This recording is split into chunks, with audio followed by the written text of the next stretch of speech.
नमो अरहन्ताणं नमो सिद्धाणं नमो आयर्याणं नमो उवज्जायाणं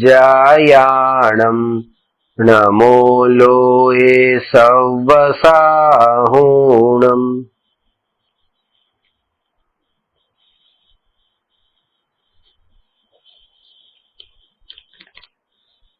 मोक्ष मार्ग प्रकाशक 8मो अधिकार पाना नंबर 292।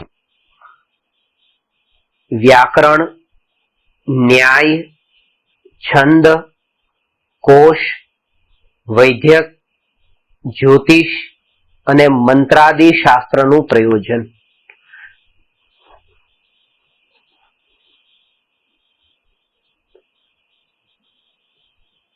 સાધક જીવને એક ભગવાન આત્માની વાત સાંભળવી જ ઉપાદેય છે, કારણ કે આત્માની સાધનાનો આધાર ભગવાન આત્મા છે। તો ભગવાન આત્મા સિવાયના જેટલા પણ શાસ્ત્રો છે એ શાસ્ત્રો સાધક શા માટે વાંચે એનું સમાધાન આ પ્રકરણમાં કર્યું છે। વ્યાકરણ ન્યાયાદિકનો અભ્યાસ થતા અનુયોગ રૂપ શાસ્ત્રોનો અભ્યાસ થઈ શકે છે, માટે વ્યાકરણાદિ શાસ્ત્રો કયા છે। કોઈ કહે ભાષારૂપ સીધું નિરૂપણ કર્યું હોત તો વ્યાકરણ આદિનું શું પ્રયોજન રહે? તો ઉત્તર, ભાષા તો અપભ્રંશ રૂપ અશુદ્ધ વાણી છે। દેશ દેશમાં અન્ય અન્ય છે, ત્યાં મહાન પુરુષ શાસ્ત્રોમાં એવી રચના કેવી રીતે કરે? વળી વ્યાકરણ ન્યાયાદિ વડે જેવો યથાર્થ સૂક્ષ્મ અર્થ નિરૂપણ થાય છે તેવો સીધી સરળ ભાષામાં થઈ શકતો નથી, માટે વ્યાકરણ આદિ આમનાઈથી વર્ણન કર્યું છે। તેનો પોતાની બુદ્ધિ અનુસાર થોડો ઘણો અભ્યાસ કરી અનુયોગ રૂપ પ્રયોજનભૂત શાસ્ત્રોનો અભ્યાસ કરવો। પેલા વ્યાકરણનું મહત્વ બતાવ્યું, કારણ કે જો આ વાત તો ભગવાન આત્માની જ વાંચવાની છે, પણ જો બાળકે નાનપણથી તે ક ખ ગનું જ્ઞાન નહીં હોય તો એ શાસ્ત્રને વાંચશે કેવી રીતે? એટલે સ્વર વ્યંજનનું જ્ઞાન, વ્યાકરણનું જ્ઞાન, નય અલંકારનું જ્ઞાન, છંદનું જ્ઞાન, આ બધું એને સમજાવવામાં આવે છે કે જેથી કરીને શાસ્ત્રો વાંચવામાં એને સરળતા રહે કે આ કઈ અપેક્ષાએ કથન કર્યું છે શાસ્ત્રોમાં। એટલે પેલા વ્યાકરણની ચર્ચા કરી। વળી વૈદિકાદિ ચમત્કારથી જૈન મતની પ્રભાવના થાય, ઔષધાદિથી ઉપકાર પણ બને, તથા જે જીવ લૌકિક કાર્યોમાં અનુરક્ત છે તે વૈદિકાદિ ચમત્કારથી જેની થાય અને પાછળથી સત્ય ધર્મ પામી પોતાનું કલ્યાણ કરે ઇત્યાદિ પ્રયોજન સહિત વૈદિકાદિ કાર્યો શાસ્ત્રો કયા છે? જે ક્ષેત્રો હોય છે ને એ ઘણા પ્રકારના, જેમ કે સિદ્ધ ક્ષેત્ર છે, તીર્થ ક્ષેત્ર છે, એ રીતે અતિશય ક્ષેત્ર છે। તો આ અતિશય ક્ષેત્રમાં આવા ચમત્કારો ક્યારેક ભૂતકાળમાં થયા હોય તે ચમત્કારના કારણે એ ચમત્કાર શાસ્ત્રોમાં બતાવીને જે નવા જીવો છે એને રુચિ જાગૃત કરાવવામાં આવે છે કે આવું પણ અહીંયા થાય। પણ અહીંયા આવ્યા પછી એને જેમ બાળકને જેવી રીતે મીઠાશમાં રસ છે તો એને મીઠાઈની સાથે દવા આપી દીધી, એવી રીતે જે જીવના ચમત્કાર વગેરેમાં રસ છે એને પેલા બહારના ચમત્કારથી આ વાત બતાવી અને પછી અહીંયા આવતા એ બતાવ્યું કે ચૈતન્યનો ચમત્કાર એ જ અસલી ચમત્કાર છે।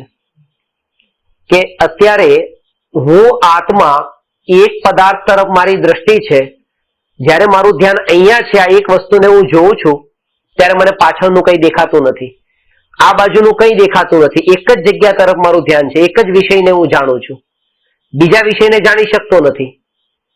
હવે 8:48:0 સમયે હજુ તો એવું હતું કે એક જ વિષયને હું જાણતો હતો અને અચાનક આગલા સમયે એવું થયું કે લોકાલોક સહિત 3 લોકના અને અલોકના બધા પદાર્થો ત્રિકાળવર્તી મારા જ્ઞાનમાં જણાયા। તો એક પ્રકારનો આ ચમત્કાર થયો, આ ચૈતન્યનો ચમત્કાર છે કે એકને જાણતા આખું જગત જણાઈ જાય છે। એનું મૂળ કારણ એ જ છે કે જે આખા જગતને જાણવાનો સ્વભાવ તો આત્માનો હતો, અને આત્મામાં જે આખા જગતને જાણવાનો સ્વભાવ અત્યારે પણ છે, પણ જ્ઞાનાવરણી કર્મોના આવરણના કારણે આ જ્ઞાન ઢંકાયેલું છે. હવે જેવું હું આત્માનું ધ્યાન કરતો જાઉં, જેવી જેવી આત્મામાં મારી સ્થિરતા થતી જાય, તેમ તેમ એ કર્મના આવરણો હટતા જાય છે અને અંતર્મુહૂર્ત સુધી એવી સ્થિરતા ટકીને રહી તો કેવળ જ્ઞાન થઈ જાય છે, તો લોકાલોક જ્ઞાનમાં જણાય છે. એટલે એક આત્માને જાણતા આખું જગત જણાય છે, એ ચૈતન્યનો ચમત્કાર છે. પણ એ ચમત્કાર એને શરૂઆતમાં બતાવશું તો નહીં સમજાય, એટલા માટે એને એની ભૂમિકાથી આ રીતે વૈદિક આદિથી ચમત્કાર વગેરેથી એને સમજાવવામાં આવે છે. અહીં એટલું છે કે આ પણ જૈન શાસ્ત્ર છે એમ જાણી તેના અભ્યાસમાં ઘણું લાગવું નહીં. જો ઘણી બુદ્ધિથી તેનું સહજ જાણવું થાય તથા તેને જાણતા પોતાને રાગાદી વિકારો વધતા ન જાણે તો તેનું પણ જાણવું ભલે થાય, પરંતુ અનુયોગ શાસ્ત્રવત એ શાસ્ત્રો ઘણા કાર્યકારી નથી, માટે તેના અભ્યાસનો વિશેષ ઉદ્યમ કરવો યોગ્ય નથી. આ ચમત્કારમાં નહીં તો ફસાઈ જાય. ક્યારેક એ આત્માની વાત બતાવવા માટે ચમત્કારની વાત બતાવી હોય, એ ચમત્કારની વાતને જ પકડી લે અને આત્માની વાતને છોડી દે. એમ બાળકની જેમ મીઠાઈ ખાઈ લે ને દવા છોડી દે, એવું ક્યારેય ન થાય. એટલા માટે એને સાવધાની વર્તવી જોઈએ. ગુરુદેવ પાસે ઘણી વાર આવું થયું હતું. મેં સાંભળ્યું છે કે ગુરુદેવ જે લાકડી રાખતા હતા, જે પરસેવાના હતો, એટલે આત્મા એ શાસ્ત્ર જે છે પરસેવાના કારણે શાસ્ત્ર પર દાગ ન લાગે એટલા માટે લાકડી રાખતા એના ઉપર, કે જેથી પત્તા ઉડી જતા. તો અને એ લાકડી પછી જાદુઈ લાકડી તરીકે પ્રખ્યાત થઈ હતી, અને એક વાર નહીં ઘણી વાર ચોરાઈ ગઈ હતી.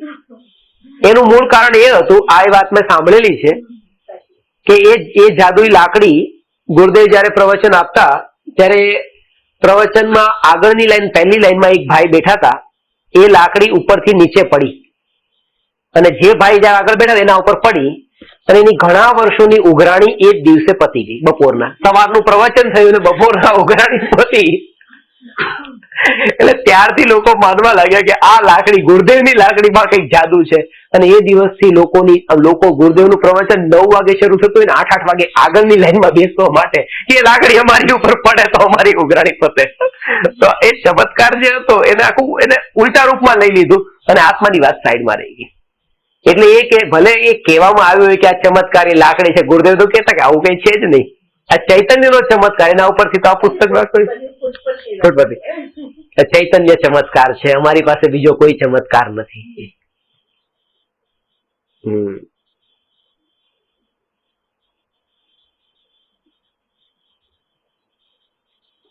કારણ કે જ્ઞાની છે ને એ કે તમારી પાસે એક વસ્તુ છે, 1 ની 2 કેવી રીતે થાય, 2 ની 4 કેવી રીતે થાય, એ ઉપદેશ જ્ઞાની ન આપે. જ્ઞાનીના ઉપદેશનું આશય, જ્ઞાનીની મહાનતાનું કારણ આ ક્યારેય ન હોય કે એ ઉપદેશને સાંભળીને તમને બહારનો તમારો પરિગ્રહ વધે. જ્ઞાનીના ઉપદેશનો આશય તો એ છે કે જેટલો બને એટલો પરિગ્રહ ઘટે અને હજુ વર્તમાનમાં છે એ પણ છૂટતું જાય. એ ઉપદેશનો આશય છે. અને આ જીવ એને ઊંધું લઈ લે છે કે ગુરુની વાત સાંભળશું તો સંપત્તિ મળશે, વૈભવ મળશે, બહારનો ઊંધા રૂપે.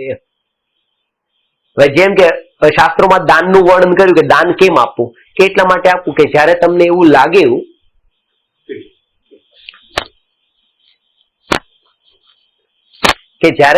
લાગ્યું કે તમારી પાસે ઘરમાં ઘણી બધી વસ્તુઓ છે, પૈસા છે અને એટલા વધારે છે, એક્સ્ટ્રા આવી ગયા છે, તો તમને એમ લાગ્યું ઘણા બધા છે, અતિશય લાગે છે, તો હવે છોડીને દાનમાં આપી દીધા. તો દાન તો એના માટે હતું કે વધારે થઈ ગયું એટલે ઘટાડવા માટે. પણ જો એ લક્ષ્ય દાનમાં પાતું હોય કે આ દાન આપીને મને હજી વધારે કંઈક મળે, કારણ કે પુણ્ય બંધાશે તો વધારે સંપત્તિ મળશે, તો આ દાનનો તો દુરુપયોગ થયો છે. એટલે એ જ રીતે કે જે આ ચમત્કાર વગેરે જે ગ્રંથો છે એને લખ્યા છે, એની પાછળનો આશય કયો હતો, જો એ આશયને સાચા રૂપમાં સમજે તો એ ગ્રંથો સાર્થક છે.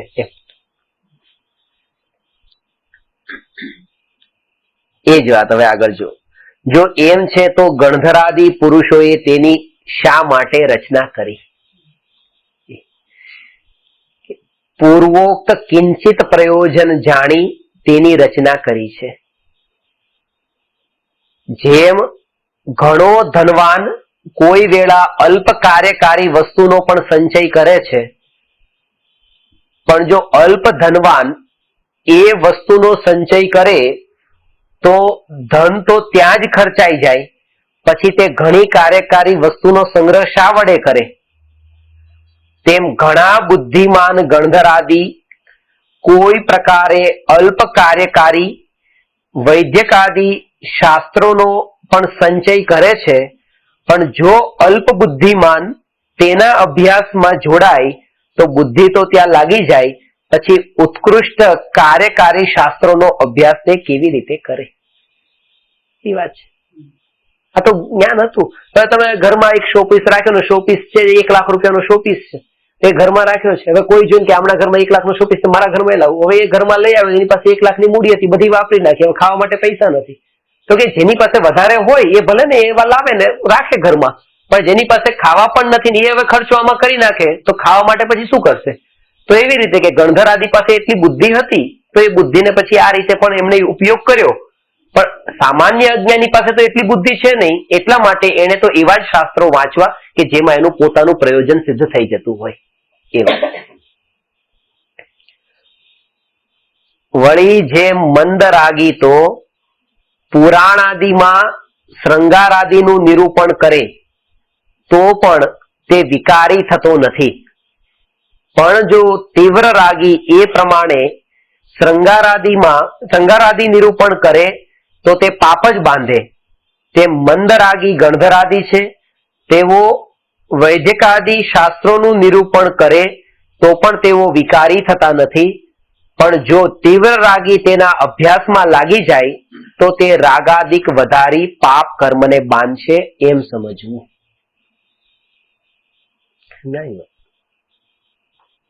એ પ્રમાણે જૈન મતના ઉપદેશનું સ્વરૂપ જાણવું.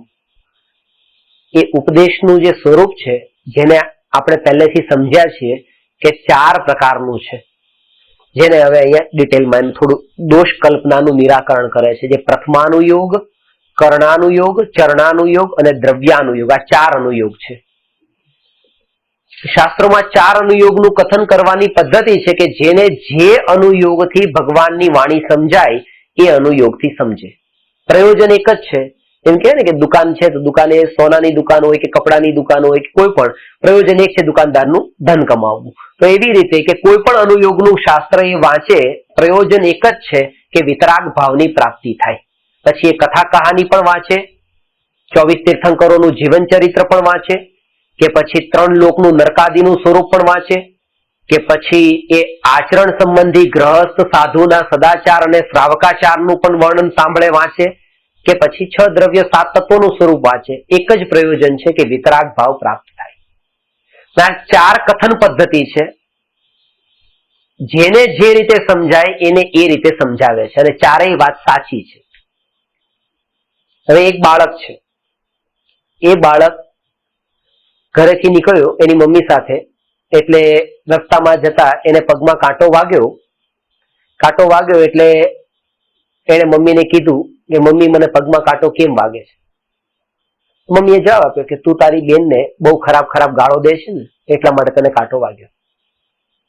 અને બહુ ખરાબ ગાળો દેતો હતો અને એવું થયું કે કાંટો એ દિવસે વાગ્યો. મમ્મીએ તો કહી દીધું કે જો તું તારી બેનને ખરાબ ગાળ દે છે એટલે પગમાં કાંટો વાગે છે.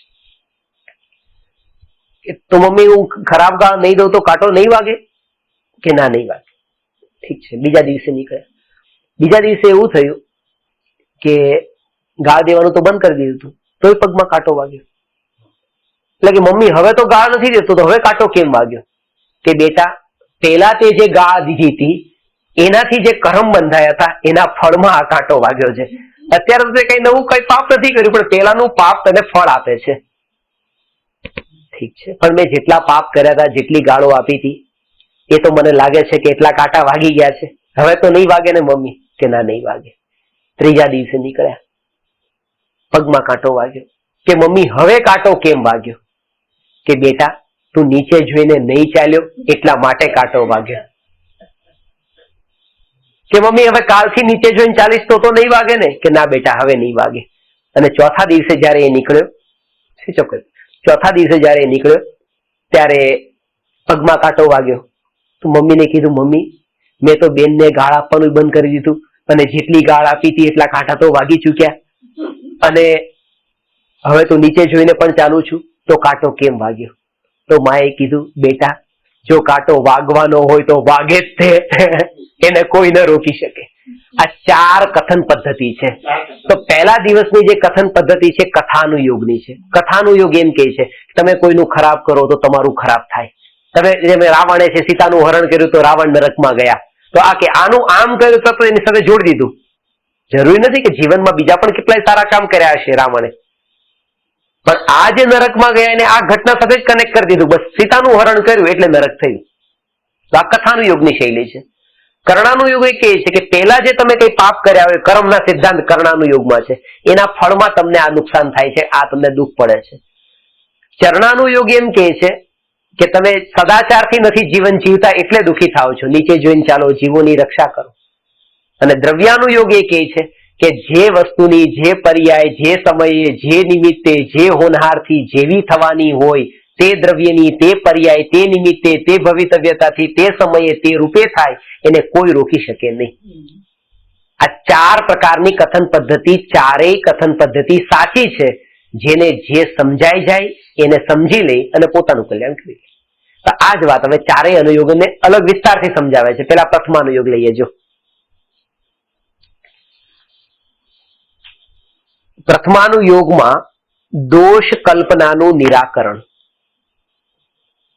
કેટલાક જીવ કહે છે કે પ્રથમાનુયોગમાં સંગારાદિ વા સંગ્રામાદિનું ઘણું કથન કરે છે, તેના નિમિત્તથી રાગાદિક વધી જાય, માટે એવું કથન કરવું ઠીક નથી વા એવું કથન સાંભળવું નહીં.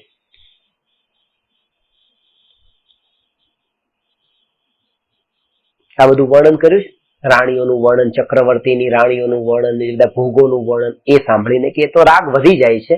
આવું વર્ણન શા માટે કર્યું? તેને કહીએ છીએ કે કથા કહેવી હોય ત્યારે તો બધી અવસ્થાનું કથન કરવું જોઈએ. વળી જે અલંકારાદિ વડે વધારીને કથન કરે છે તે તો પંડિતોના વચન યુક્તિ સહિત જ નીકળે. પંડિતો પંડિત નથી પણ પંડિત નથી, જ્ઞાની. જ્ઞાનીના વચન જે છે એ કઈ યુક્તિ એટલે કઈ ને કઈ એમાં રહસ્ય છે, એટલે કઈ અપ્રયોજનભૂત નથી, કઈક પ્રયોજનથી લખ્યું છે. સંબંધ મેળવવા માટે સામાન્ય કથન કરવું હતું, પણ વધારીને કથન શા માટે કર્યું? કે પરોક્ષ કથનને વધારીને કહ્યા વિના તેનું સ્વરૂપ ભાસે નહીં. કે પહેલા તો આવા ભોગ સંગ્રામાદિ કર્યા, પણ પછી સર્વનો ત્યાગ કરી મુનિ થયા. પેલા ચક્રવર્તીના વૈભવનું વર્ણન આવે છે, ચક્રવર્તી એની પટરાણીનું વર્ણન આવે છે, એની માસિક ધર્મનું, પ્રસૂતિનું. એ ચક્રવર્તીની જેમ પટરાણી હોય છે, પટરાણીને માસિક ધર્મ ન થાય અને પટરાણીને ક્યારે પણ પ્રસૂતિ ન થાય. એનું મૂળ કારણ એ હોય કે જો એ થાય તો ચક્રવર્તીનો એટલો ટાઈમ ભોગ બંધ રહે, અને ચક્રવર્તીનો પુણ્યનો ઉદય એટલો હોય છે કે કન્ટિન્યુઅસ ભોગ મળે. તો આ જે કન્ટિન્યુઅસ ભોગ ભોગવે છે ને એ ચક્રવર્તીના તીવ્ર દુઃખની નિશાની બતાવી છે. આ વર્ણન જે શાસ્ત્રમાં બતાવ્યું એ સુખની નિશાની નથી. કે એક વ્યક્તિને એટલી બધી ભૂખ લાગે છે કે એને રોજ જમવું પડે છે, એક દિવસ પણ જમ્યા વિના નથી ચાલતું. એ જે જમે છે એ જમવાનું, એના પાછળનું રહસ્ય એ છે કે એને ભૂખ એટલી બધી છે. તો એવી રીતે ચક્રવર્તીનું દુઃખ એટલું બધું હોય છે કે એને દૂર કરવા માટે એને આ બધા ભોગ ભોગવવાની રોજ જરૂર પડે છે. એટલો દુઃખી છે. જો દુઃખી ન હોત તો ભોગ શા માટે ભોગવવાનો ભાવ આવે? ભોગ તો એટલે ભોગવે છે કે આજે અત્યારે દુઃખ થઈ રહ્યું છે, એ દુઃખ આ ભોગ ભોગવીને છૂટી જશે. અને છૂટી જાય છે પણ પાછા નવા વિકલ્પોનું દુઃખ પાછું પડેલું છે. અને ખરેખર એવું જ છે કે ક્યારેય પણ આપણે કોઈ વસ્તુ ખાધી કે કોઈ વસ્તુને ભોગવી 5 ઇન્દ્રિયોથી, એ વખતે જે આપણને આનંદ આવ્યો છે ને એ આનંદ શેનો છે? આનંદ વિકલ્પોના છૂટવાનો જ છે. વિકલ્પ છૂટ્યો, એ વિકલ્પ છૂટ્યો એનો આનંદ છે. જયારે એક વિકલ્પ છે કે મારે આ મીઠાઈ ખાવી છે અને તમને ખબર છે કે આ મીઠાઈ જે મારે ખાવી છે આ જ છે, અને તમે લીધી અને મોઢા મૂકી અને ખાધી. હવે તમને અંદરમાં નિર્ણય થઈ ગયો કે આ જે મારે ખાવી હતી, હવે એ વિકલ્પ બીજી વાર નહીં આવે, કારણ કે તમને થઈ ગયું મારે ખાવી હતી, કામ પતી ગયું. હવે તમને દુઃખ નથી થતું અને કોઈ આવીને પછી કહે કે તમારે જે મીઠાઈ ખાવી હતી એ તો હતી જ નહીં, એ તો મીઠાઈ જે તમારે ખાવે અને તમને ભાવે એ તો બીજી અંદર છે, ત્યારે નવો વિકલ્પ ઉભો થયો. કારણ કે પેલો વિકલ્પ તો પૂરો થઈ ગયો હતો, જો ન કીધું હોત તો એને દુઃખ જ નતું. એટલે ન ખાવાનું દુઃખ હોત તો હજી ખાધી નથી, દુઃખ તો ચાલુ રહેવું જોઈતું હતું, પણ એનું દુઃખ રોકાઈ ગયું, બસ બંધ થઈ ગયું, કારણ કે વિકલ્પ બંધ થઈ ગયો. એટલે વિકલ્પ જ દુઃખનું મૂળ કારણ છે અને વિકલ્પનો અભાવ એ દુઃખથી મુક્તિનું કારણ છે. અને એનાથી વધારે સૂક્ષ્મ રૂપે બતાવું તો વિકલ્પમાં હુંપણાનો ભાવ એ જ દુઃખનું કારણ છે, વિકલ્પ પણ દુઃખનું કારણ નથી. કોઈ પણ વિકલ્પ આવે, વિકલ્પને કરવાનો જે ભાવ અને વિકલ્પને દૂર કરવાનો ભાવ એ જ વિકલ્પના કર્તાપણાની નિશાની છે. જેને એક શ્રદ્ધા થઈ કે આ ઘરમાં જેટલી વસ્તુ આવે છે ને જાય છે મારા હાથમાં છે જ નહીં, એ તો જેવા ઉદય હોય એવી રીતે આવે ને જાય, એમાં હું શું કરું, મારા હાથમાં છે જ નહીં. તો એને આ વાતે દ્રઢ શ્રદ્ધાથી માનવી જોઈએ કે જે વિકલ્પ આવે છે ને જાય છે મારા હાથમાં છે જ નહીં. હજી એને દૂર કરવાનો જે વિકલ્પ આવ્યો છે, એટલે શું થયું કે આ જે અત્યારે પર્યાય, અત્યારે શું થઈ રહ્યું છે આ વિકલ્પ, તો આ પર્યાયમાં એવો બીજો વિકલ્પ ઉભો થયો, કયો કે આ વિકલ્પને દૂર કરું. આ વિકલ્પ અત્યારે જો આપણને વિચાર આવે છે આ સ્થિતિમાં કે મને જેટલા પણ આ હરવા ફરવાના મોજ શોખના જેટલા ભાવ આવે છે, આ ભાવ છૂટે, આ ભાવ છૂટે, આ ભાવ છૂટે, એવો આ ભાવ, કયા ભાવ છૂટે, આ ભાવ, પણ એ છૂટતા નથી. કારણ કે આ ભાવ છૂટે એવું જયારે અહીંયા ધ્યાન જાય છે ને ત્યારે એ ભાવ જ રહી છે નજરમાં, તો કે આ ભાવ છૂટે, આ ભાવ છૂટે, ત્યારે એ કીધું કે ભાવ ભલે હોય, ભલે રહેવા દો, ભાવ રહેવા દો, હું ત્રિકાળી જ્ઞાયક છું. હવે આ પર્યાય શું કહે છે, હું ત્રિકાળી જ્ઞાયક છું. હું ત્રિકાળી જ્ઞાયક છું એવું જયારે દ્રષ્ટિમાં લીધું તો ભાવ ઉપરથી દ્રષ્ટિ હટી ગઈ ને, અને ભાવ ઉપરથી દ્રષ્ટિ હટી જવાનું નામ જ સુખ છે. પેલા જે એ ભાવ છૂટી ગયા આવે, કારણ કે ભાવ તો ક્યારે થતા હતા, જયારે ભાવ ઉપર દ્રષ્ટિ જતી હતી. હવે તો હું જ્ઞાયક છું એવો વિચાર આવ્યો તો આ ભાવ છૂટી જ ગયો, ઓટોમેટિક રહ્યો જ નહીં. એ હોય એનો વાંધો નથી, કારણ કે આપણે જયારે સ્વરૂપમાં લીન થઈએ તો ઘરમાં બધી વસ્તુ બાજુમાં પડી હોય પણ આપણા માટે છે જ નહીં, કારણ કે જયારે અટેન્શન હટી ગયું તો હોવા છતાં પણ ત્યાં નથી. એવી રીતે ધ્યાનની અવસ્થામાં જે પૂર્વના કર્મના ઉદય અનુસાર જે થોટ એક્ટિવિટીઝ કન્ટિન્યુઅસ ચાલુ હોય છે એ પણ જ્ઞાનીને સાધનામાં અસર નથી કરતી, કારણ કે એ પણ આજુબાજુમાં પડેલા ટેબલ ખુરશીની જેમ બસ હોય છે ને આવે છે ને જાય છે, આવે છે ને જાય છે, બસ એ બધા ઇન્વોલ્વ નથી થતા, અટેન્શન જ નથી જતું, ત્યાં ધ્યાન જ નથી જતું. કારણ કે જે આ પર્યાય છે, જે જ્ઞાનની પર્યાય છે, એ જ્ઞાનની પર્યાય એ જ્ઞાયક ઉપર દ્રષ્ટિ કરે છે. એટલે હું જ્ઞાયક છું. શું કીધું? હું વિકલ્પ નથી, આ વિકલ્પ એ હું નથી, હું જ્ઞાયક છું. હું જ્ઞાયક છું એવો વિચાર જયારે આવ્યો, આ વિચાર પણ કોને આવ્યો? પર્યાયને. હજી વાત સમજજો, આ વિચાર પર્યાયને આવ્યો. હું જ્ઞાયક છું, આ વિચાર કોને આવ્યો? પર્યાયને. તમે પર્યાય છો નહીં, તો સમ્યક દર્શન કોને થયું? પર્યાય નથી. આનંદની લહેર શેમાં ઉછળી? પર્યાયમાં ઉછળી, કારણ કે દ્રવ્યમાં તો કઈ ઉછળતું નથી. જયારે હું પર્યાય નથી તો પછી આનંદની લહેર ઉછળે કે ન ઉછળે નથી, મને શું પ્રયોજન?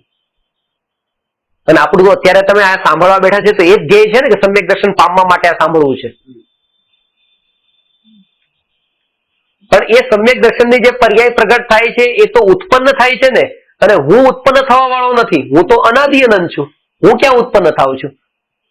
એટલા માટે કે જયારે આ લક્ષ્ય જયારે આવે કે આ ઉત્પન્ન થાય કે ન થાય, હવે લક્ષ્ય નથી રહ્યું. હવે દ્રષ્ટિ ક્યાં? જ્ઞાયક પર, જ્ઞાયક પર. અને ત્યારે એ પર્યાય જે છે પર્યાય એમ કે છે, પર્યાય શું કહે છે? આ હું. પર્યાય એ કહે છે કે આ હું આત્મા છું. આવો નિર્ણય કોણે કર્યો? પર્યાય. હું આત્મા છું આવું પર્યાય કહે છે. એટલે કે દ્રવ્ય જે છે એ દ્રવ્ય નિત્ય છે, અને આ પર્યાય તો અનિત્ય હતી ને, એક સમયની હતી. પણ એક સમયની પર્યાય એ સમયે શું માન્યું? હું આત્મા, એટલે આ પણ આત્મા, આ આત્મા. એટલે આ એક આત્મા ને આ આત્મા, એ બે ભેદ ન રહ્યો, કારણ કે આ પણ નિત્ય, અને આને પણ એમ જ માન્યું હું નિત્ય આત્મા, હું નિત્ય આત્મા. અને દૂર રહીને નહીં, એમાં એકત્વ ને તન્મય થઈને, અભેદ થઈને કે આ જ હું, એટલે વિકલ્પ ન રહ્યો, બે ભેદ ન રહ્યા, એક પર્યાય અને એક દ્રવ્ય વાળો, બંને અભેદ થયા. વિષ્ણુ અલિંગ. મોડિફિકેશન. એને પણ પર્યાય કહેવાય. તમારી વાત સાચી છે, એને પણ પર્યાય કહેવાય, પણ એનું નામ છે દ્રવ્ય પર્યાય. અને અત્યારે જે આપણે વાત કરીએ છીએ આત્માના ભાવો માટે ખાસ પર્યાય શબ્દ આવ્યો, કે જે પણ આપણી બધી થોટ એક્ટિવિટીઝ બધી ચાલતી હોય એને પર્યાય કીધી છે. ભાવો થાય રાગના, દ્વેષના, ક્રોધમાન, માયાલોભના, પછી એ ભાવો છૂટી જાય તો વિતરાગતા પ્રગટ થાય. આ બધી પર્યાય અવસ્થા, જે વિચારોની અવસ્થા છે, આત્માની જે અવસ્થા છે એ અવસ્થાની વાત છે. ફિઝિકલ વાત નથી, એ ફિઝિકલ છે પૂરું. એટલે આત્માની અને શરીરની જે મિક્સ, એવી જે મિક્સ સ્ટ્રક્ચર જે છે આખું, એ જે આ શરીર, કે અત્યારે મનુષ્ય પર્યાયમાં આપણે છીએ, પછી તિર્યંચની પર્યાયમાં હતા, પછી દેવની પર્યાયમાં જઈશું, તો આ બધી પર્યાય, તો એ જે છે દ્રવ્ય પર્યાય કહેવાય. અને આ વિતરાગતા, કેવળ જ્ઞાન, સમ્યક દર્શન, એને ગુણ પર્યાય કહેવાય. એમાં પણ સૂક્ષ્મ છે, બધું સૂક્ષ્મ છે. કે આ જે છે આ, તો આમાં એક એટમ નથી, આમાં અનંત એટમ છે. તો અનંત એટમની મળેલી જે પર્યાય છે ને, આ એક અવસ્થા છે. તો આ એક પરમાણુ, બીજો પરમાણુ, ત્રીજું દ્રવ્ય, ચોથું પૂતગલ દ્રવ્ય, પાંચમું પૂતગલ દ્રવ્ય, એવી રીતે અનંત પૂતગલ દ્રવ્યની મળેલી, એટલા માટે આને કે પણ અનંત પૂતગલ દ્રવ્ય, બધા પૂતગલ જ છે ને, એક જ જાતિના છે ને પૂતગલ, એટલા માટે એને કહેવાય સમાન જાતિ દ્રવ્ય પર્યાય. અને અહીંયા જે છે આ આત્મા પણ છે ને શરીર પણ છે, એક જાતિના નથી, બે અલગ અલગ જાતિ છે. એક લિવિંગ છે, એક નોન લિવિંગ છે. એટલે આ પર્યાય જે મિક્સ સ્ટ્રક્ચર છે એને કહેવાય અસમાન જાતિ દ્રવ્ય પર્યાય. અને જે આ રાગાદી ભાવ, એ તો બધી ગુણ પર્યાય કહેવાય. જેને બહુ ડિટેલમાં શાસ્ત્રોમાં છે કે જે દ્રવ્ય પર્યાય છે એનું નામ છે વ્યંજન પર્યાય, ને ગુણ પર્યાયનું નામ છે અર્થ પર્યાય. એ ડિટેલમાં નથી જતા. હા, પણ જો અહીંયા ખાસ વાત એ છે, ક્યાં પહોંચ્યા હતા? હા, કે એ રીતે ચમત્કાર તો કથન જ્યારે ઇત્યાદિ ચમત્કાર તો ત્યારે જ ભાષે જ્યારે વધારીને કથન કરવામાં આવે. તું કહે છે કે એના નિમિત્તથી રાગાદિક વધી જાય છે, પણ જેમ કોઈ ચૈત્યાલય બનાવે છે ત્યાં તેનું પ્રયોજન તો ધર્મ કાર્ય કરાવવાનું છે. છતાં કોઈ પાપી ત્યાં પાપ કર્મ કરે તો ત્યાં ચૈત્યાલય બનાવવા વાળાનો તો દોષ નથી. આ વાત છે. આને આ રીતે પણ સમજવું કે ઘણી વખત આપણે આ કહેતા હોઈએ ને કે કોઈ ગરીબે પૈસા માંગ્યા ખાવા માટે, કે હું ભૂખ્યો છું, તમે એને પૈસા આપ્યા તો 5 રૂપિયા, પણ 5 રૂપિયાની બીડી પી ગયો. હવે એને તો કઈક ખાવા માટે માંગ્યા, તમે અત્યારે કામ પીવાનું કર્યું, તો હવે તમને પાપ લાગે કે ન લાગે? ન લાગે.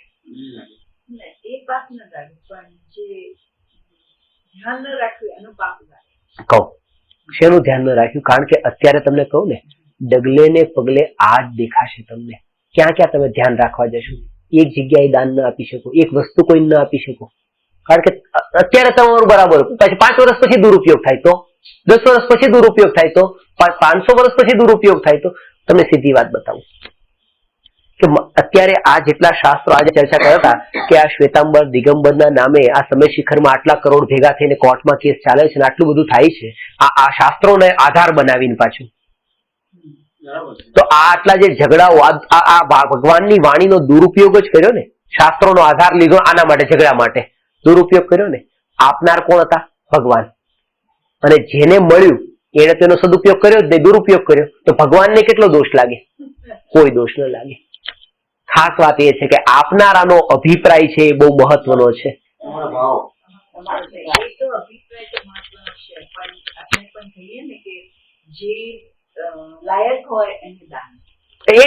એટલે તો ચૈત્યાલય નું કીધું, પણ એ તો ઘણા 7 પ્રકારના ભેદ બતાવ્યા છે. આપણે રયણ સારમાં દાન આપવાના, ચૈત્યાલયોના, જ્ઞાનમાં, બધા અલગ અલગ ક્ષેત્રમાં બતાવ્યું છે. 7 પ્રકાર બતાવ્યા છે. પણ એ જ કહેવાય, આ તો જ્ઞાનના ક્ષેત્રમાં જ પછી આવું થયું, તો હવે શું કરું? કે હવે કઈ ન કરી શકાય. એટલે આપણે એટલી જાગૃતિ તો પૂરેપૂરી રાખીએ, પણ તમારો અભિપ્રાય જો એવો હોય તો બસ તમને કર્મ નથી મળે. દાન 4 હોય, પણ દાનના આપવાના જે ક્ષેત્રો કયા ને એ 7 ક્ષેત્રો બતાવે કે કઈ કઈ જગ્યાએ વધારે, ઉત્તમ ક્ષેત્રો. બાકી તો ઘણી બધી જગ્યાએ પછી એવી રીતે થાય. આજે આહાર દાન, ઔષધિ દાન, અભય દાન અને જ્ઞાનદાન. જ્ઞાનદાન શાસ્ત્રદાન. અને એમાં પણ એવું છે કે આહાર દાન અને ઔષધિ દાન, આહાર દાન અને ઔષધિ દાન એ ગ્રહસ્થ સાધુને આપે અને અભય દાન અને જ્ઞાનદાન સાધુ ગ્રહસ્થને આપે. પણ અત્યારે એવું થયું કે આ કાળના અંદર આહાર ને ઔષધિ એટલી શુદ્ધ રહી નહીં, એટલે જે સુસ્તો આહાર ગ્રહસ્થ સાધુને આપતા નથી, જે શુદ્ધ આહાર આપવો જોઈએ, એટલે ત્યાંથી રિટર્નમાં પણ જે જ્ઞાન મળે છે એ પણ શુદ્ધ મળતું નથી, જે ભગવાન આત્માનું મળવું જોઈએ. એટલે અહીંથી ચોખ્ખું જાય તો ત્યાંથી ચોખ્ખું આવે ને દાન રિટર્નમાં આ કાળમાં. પણ તોય તે આ રીતે મુખ્યતા બતાવે છે. બાકી તો દરેક જીવ આપે પોતાની ભૂમિકા અનુસાર. ગ્રહસ્થો પછી એ રીતે શાસ્ત્રના માટે પણ એ રીતે પૈસા આપે તો પણ જ્ઞાનદાન જ છે. આ તો મુખ્યતા આ રીતે છે કે સાધુને મુખ્ય આહાર દાન અને ઔષધિ દાન આપવાનું અને સાધુ અભય દાન અને જ્ઞાનદાન આપે. તો આ છે કે કોઈ પાપી ત્યાં પાપ કર્મ કરે તો ત્યાં ચૈત્યાલય બનાવવા વાળાનો તો દોષ નથી. તેમ શ્રી ગુરુએ પુરાણાદિમાં શૃંગારાદિનું વર્ણન કર્યું ત્યાં તેમનું પ્રયોજન રાગાદિક કરાવવાનું તો નથી, પણ ધર્મમાં લગાડવાનું છે. છતાં કોઈ પાપી ધર્મ ન કરે અને રાગાદિક જ વધારે તો તેમાં શ્રી ગુરુનો શો દોષ? પ્રયોજન એ નથી. શાસ્ત્રોમાં તો જેમ અશુચિ ભાવના બતાવી, તો અશુચિ ભાવના તો શરીરનું પૂરેપૂરું સ્વરૂપ બતાવ્યું કે શરીરમાં કેટલો મળમૂત્ર ને મેલ છે.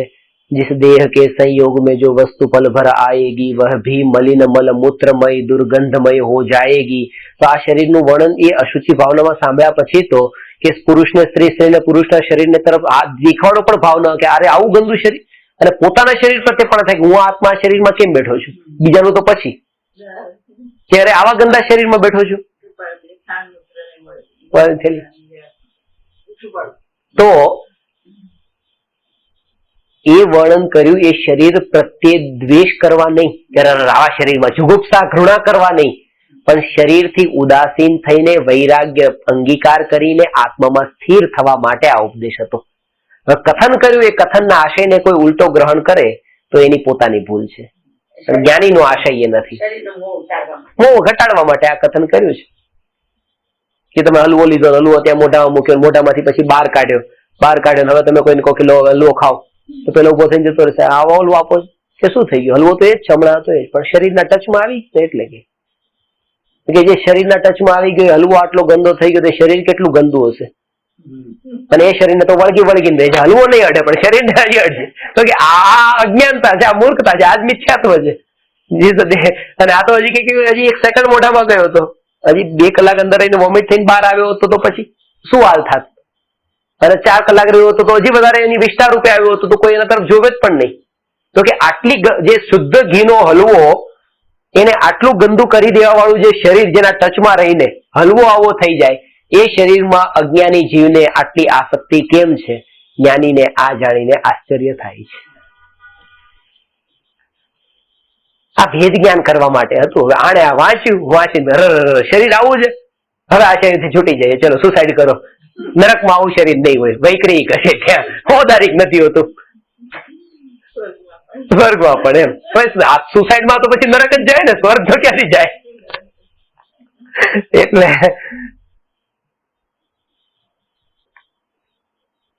એ રીતે આ સગાવાલા સંબંધીઓ બધા, પુત્ર, સાસુ, સસરા, દીકરા, દીકરી, આ બધા સ્વાર્થના સગા છે, મતલબી છે, ગરજુ છે બધા. એ વાંચીને પછી એના પ્રત્યે દ્વેષ ન થાય. જગતનું સ્વરૂપ આવું જ હોય, આવું જ. કોઈ ભાવ ન થાય કે કોઈ કસ્ટમર છે તમારી પાસે, કોઈ માલ ખરીદવા માટે આવ્યો ને એ માલ કોઈ એને બીજી જગ્યાએ સસ્તામાં મળે છે અને તમારી પાસે ન લીધો તો તમને અંદરમાં એક પણ માટે થયું અરે મારી પાસે ન લીધો, આટલો ઓળખીતો તો તોય ન લીધો. અરે ગમે તે હોય, એ તો સંસારનું સ્વરૂપ જ એવું છે, જ્યાં સસ્તું પડે ચાલે. પણ નાની નાની વાતમાં પણ આપણે આટલું જાણતા હોવા છતાં એમ થઈ જાય છે કે આને આવું કેમ કર્યું. હા, એ સ્વરૂપને અનુભવ્યું નથી એટલા માટે. જાણ્યું છે, સમજ્યું નથી. નોલેજ છે, અન્ડરસ્ટેન્ડિંગ નથી. બે વચ્ચે અંતર છે ને. જે સ્વરૂપ જાણ્યા વિના પામ્યો દુઃખ સાંભળો, મને ખબર છે, જે સ્વરૂપ જાણ્યા વિના પામ્યો દુઃખ અનંત એમ નથી કીધું, એ કહું છું. જે સ્વરૂપ સમજ્યા વિના પામ્યો દુઃખ અનંત એમ કીધું. જાણ્યું તો અનંત વાર, સમજ્યું નથી એક વાર.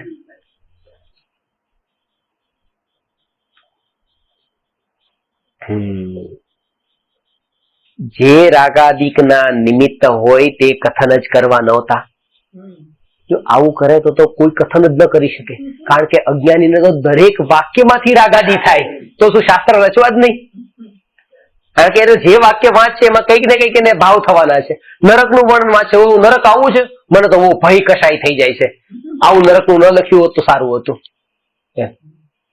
તો આ બધું વર્ણન કર્યું ચક્રવર્તી તો કે મને આવા કશાય થઈ જાય છે, ન કશાયના ભાવ થઈ જાય છે, વેદના ભાવ થઈ જાય છે. તો જેટલું પણ વર્ણન કર્યું, ભગવાનની પ્રતિમાનું વર્ણન કર્યું કે મને હાસ્યનો ભાવ થઈ જાય છે, અને ભગવાનનું આવું પ્રફુલ્લિત સ્વરૂપ. તો આવી રીતે જો આને ભાવ થઈ જતા હોય એના કારણે તેને શાસ્ત્રોમાં વર્ણન ન કરે તો શાસ્ત્ર જ નહીં રચાય. એટલા માટે પોતાની ભૂલ સુધારવાની, શાસ્ત્રમાં ફેરફાર ક્યાંય નથી કરવાનો. આટલી શ્રદ્ધા જેને હોય ને એ જીવને જ સમ્યક દર્શનનો અધિકાર છે. ખાસ એ વાત બતાવી દઉં કે તમને એમ લાગે કે ઠીક છે, અમને કોઈ વાત તો સાચી લાગે છે પણ આ વાત બરાબર નથી લાગતી, એક વાક્ય પણ જો એવું લાગ્યું કે બરાબર નથી, બસ તો સમ્યક દર્શન નહીં થાય. થોડા કોન્ટ્રાડિક્ટ લાગતા હોય કે કૃપાળુદેવ અને ગુરુદેવના વચનો એમ લાગતા હોય, કૃપાળુદેવ એમ કહે છે કે તું સદગુરુની શોધ કર, સદગુરુની શોધ કર, અને ગુરુદેવ તો એમ જ કહે છે કે ઉપાદાનની યોગ્યતા પાકે ત્યારે સદગુરુ મળી જશે. તો બંને કથનો કેવા છે કે એક નિમિત્તની મુખ્યતા થઈ છે, એક ઉપાદાનની મુખ્યતા થઈ છે.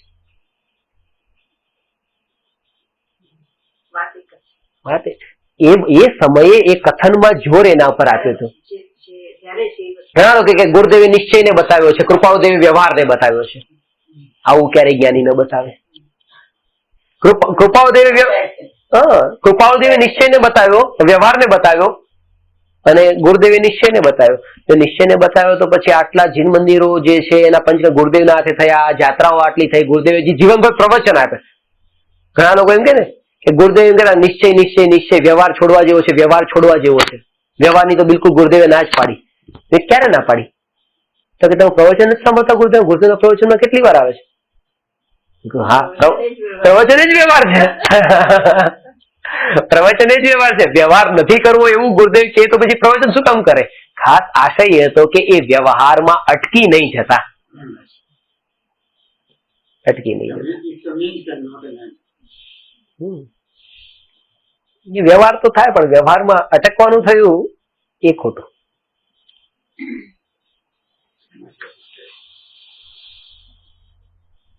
જાણેલો પ્રયોજનવાન છે. સરાગી જીવોનું મન કેવળ વૈરાગ્ય કથનમાં જોડાય નહીં. તેથી જેમ બાળકને પતાસાના આશ્રયે ઔષધ આપીએ છીએ તેમ સરાગીને ભોગ આદિ કથનના આશ્રયે ધર્મમાં રુચિ કરાવીએ છીએ. પણ આ બાળક એટલું હોશિયાર છે, પતાસું જ ખાઈ જાય છે, ઔષધિ છોડી દે છે. એટલે ઘણી વખત પ્રવચન સાંભળ્યા પછી તમને એમ કહ્યું પ્રવચનમાં ભારેલજીએ શું કીધું હતું, પ્રવચનમાં આ પંડિતજીએ શું કીધું હતું, ત્યાં તો તમે કહેશો આ દાખલો આપ્યો હતો, દાખલો યાદ હોય, એની પાછળનો સિદ્ધાંત શું હતો એ નથી ખબર. પતાસું યાદ છે, દવા યાદ નથી. જો એમ છે તો વૈરાગી પુરુષોએ એવા ગ્રંથોનો અભ્યાસ કરવો યોગ્ય નથી. જેને વૈરાગ્ય છે તો પછી આવા ગ્રંથો શા માટે વાંચે? કે છે જેના અંતરંગમાં રાગ ભાવ નથી તેને તો શૃંગાર આદિ કથન સાંભળવા છતાં પણ રાગ આદિ ભાવ ઉપજતા જ નથી. એ તો જાણે છે કે આ પ્રમાણે જ અહીં કથન કરવાની પદ્ધતિ છે. તો જેને શૃંગાર આદિ કથન સાંભળતા રાગાદિક થઈ આવે છે તેને તો એવા કથન સાંભળવા યોગ્ય નથી. કે છે જ્યાં ધર્મનું જ પ્રયોજન છે ત્યાં તથા જ્યાં ત્યાં ધર્મને જ પોષણ કરવામાં આવ્યો છે એવા જૈન પુરાણાદિકોમાં પ્રસંગોપાત શૃંગારાદિનું કથન કર્યું હોય તેને સાંભળતા પણ જે ઘણો રાગી થયો તો તે અન્ય કયા ઠેકાણે વિરાગી થશે? તે તો પુરાણ સાંભળવા છોડીને અન્ય પણ એવા જ કાર્ય કરશે કે જ્યાં ઘણા રાગાદિક થાય. માટે તેને પણ પુરાણ સાંભળતા થોડી ઘણી ધર્મ બુદ્ધિ થાય તો થાય, બીજા કાર્યોથી તો આ કાર્ય ભલું જ છે. આ વાત ખાસ કરીને આ જે છે ને કથન, બધું નવા જીવો માટેનું કથન છે. આ વાત સમજજો કે આ સાંભળીને પછી શૃંગારાદિના વાંચવા નથી જવાના કે ભાઈ એ પણ આપણા માટે જ લખ્યા છે, બહુ કામના છે, ઉપયોગી છે. તમે સમયસર વાંચો છો, સમયસરની આટલી સુંદર ટીકા અમૃતચંદ્રાચાર્યની વાંચી રહ્યા છો, એમાં તમારો સ્વાધ્યાય ચાલી રહ્યો છે, અને આ લખ્યું એટલે એ વિકલ્પ આવે એટલે હું એ વાંચું શૃંગારાદિનું, કારણ કે એ પણ જ્ઞાનીઓનું લખેલું છે, કઈક કામનું છે એમ નહીં. આ તો પ્રાથમિક ભૂમિકાના જીવ માટે આ સમાધાન કર્યું છે. જેમ તમે આગળ નીકળી ગયા પછી આ તમારા માટે હવે જરૂરી નથી. ક્રમ છે કયા જીવ માટે કયું ઉપયોગી છે. પ્રથમાનુયોગમાં તો અન્ય જીવોની કથાઓ છે, તો તેથી પોતાનું પ્રયોજન શું સધાય છે. જેમ કામી પુરુષોની કથા સાંભળતા પોતાને પણ કામ્ય પ્રેમ વધે છે, તેમ ધર્માત્મા પુરુષોની કથા સાંભળતા પોતાને પણ ધર્મમાં વિશેષ પ્રીતિ થાય છે. માટે પ્રથમાનુયોગનો અભ્યાસ કરવો યોગ્ય છે. આ કથન બતાવ્યું.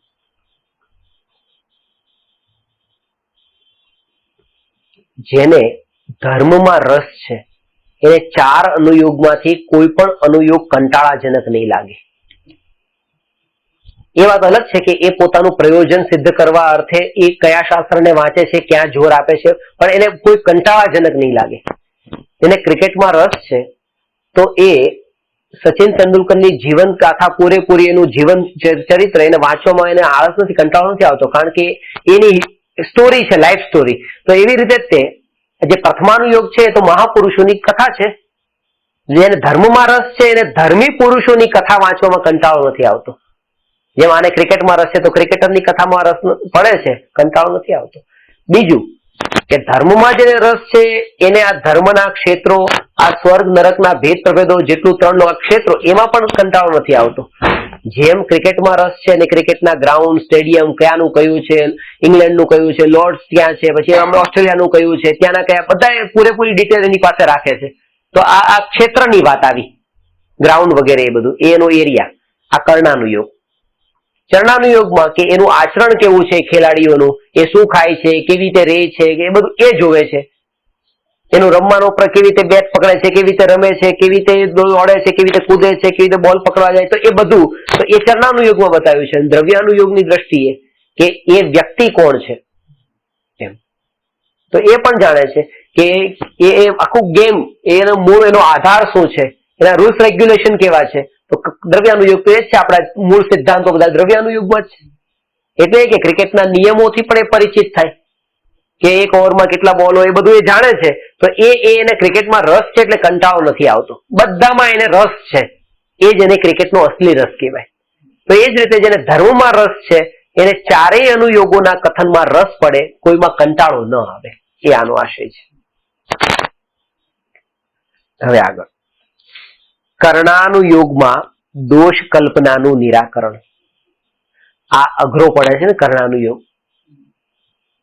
14 ગુણસ્થાન, 14 માર્ગના સ્થાન, 14 જીવ સ્થાન, 3 લોક, પછી આ જીવના ત્રસ્થાવરાદી ભેદોનું વર્ણન, આ બધું કર્ણાનુયોગમાં છે. કર્મ ગ્રંથ પૂરું, કર્મ સિદ્ધાંત એના માટે છે.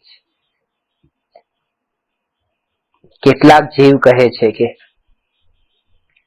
કર્ણાનુયોગમાં ગુણસ્થાનનું, માર્ગણાદિકનું, કર્મ પ્રકૃતિઓનું વા ત્રિલોકાદિનું કથન કર્યું છે. હવે તેને જાણી લીધું કે આ આમ છે અને આ આમ છે, પણ તેમાં પોતાનું કાર્ય શું સિદ્ધ થયું. કાં તો ભક્તિ કરીએ, કાં તો વ્રત દાનાદિ કરીએ, અગર કાં તો આત્માનુભવ કરીએ, તો તેથી પોતાનું ભલું થાય. આ જાણીને શું એમ સમાધાન. પરમેશ્વર તો વિતરાગ છે, ભક્તિ કરવાથી પ્રસન્ન થઈ કાંઈ કરતા નથી, પણ ભક્તિ કરતા જે મંદ કશાય થાય છે તેનું સ્વયં જ ઉત્તમ ફળ થાય છે. એ વિકલ્પ જે છે, ભગવાને જે આ ઉપદેશ આપ્યો છે સ્વર્ગ અને નરકનો, એ વિકલ્પથી ક્યાં આપ્યો છે? એટલે આ બે વચ્ચેનો ભેદ સમજવાનો. એક તો મનના નિમિત્તથી આત્મામાં જે આ વિચારો વિકલ્પો આવે છે એ, અને એક વચનમાં બોલવાની ક્રિયા. તો જે પળે મને મનમાં આ વિકલ્પ ઉઠ્યો કે હું આ બોલું, આ શબ્દ અત્યારે બોલું, આ વિકલ્પ, અને એ જ સમયે આ શબ્દ નીકળવો ભાષા વર્ગના, તો એને કારણે અજ્ઞાની એમ માની લે છે કે આ વિચાર આવે છે એટલે જ આ શબ્દ નીકળે છે, ભાવ આવે એટલે શબ્દ નીકળે છે. પણ એવું નથી. આનાથી શું સમજાવવું છે?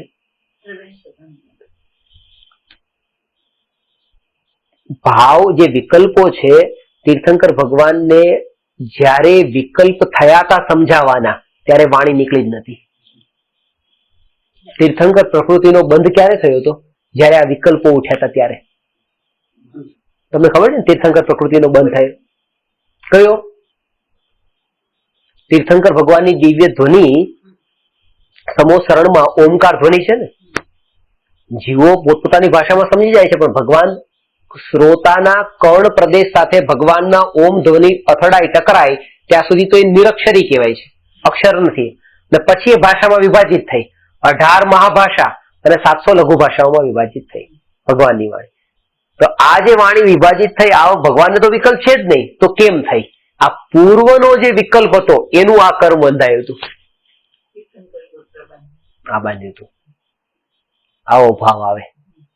સમ્યક દર્શન પામ્યા પછી આ વાત મેં તમને ક્યારે બતાવી હોય તો, ન બતાવી તો ફરીથી બતાવું કે તીર્થંકર કોઈ સમ્યક દ્રષ્ટિ જીવને એ ભાવ આવે છે કે આ જે ભગવાન આત્માની વાત, જે આ જેનો મને અનુભવ થયો છે, આ વાત હું તમને બતાવું, આ વાત હું તમને પણ બતાવું, તમે પણ આને જાણો.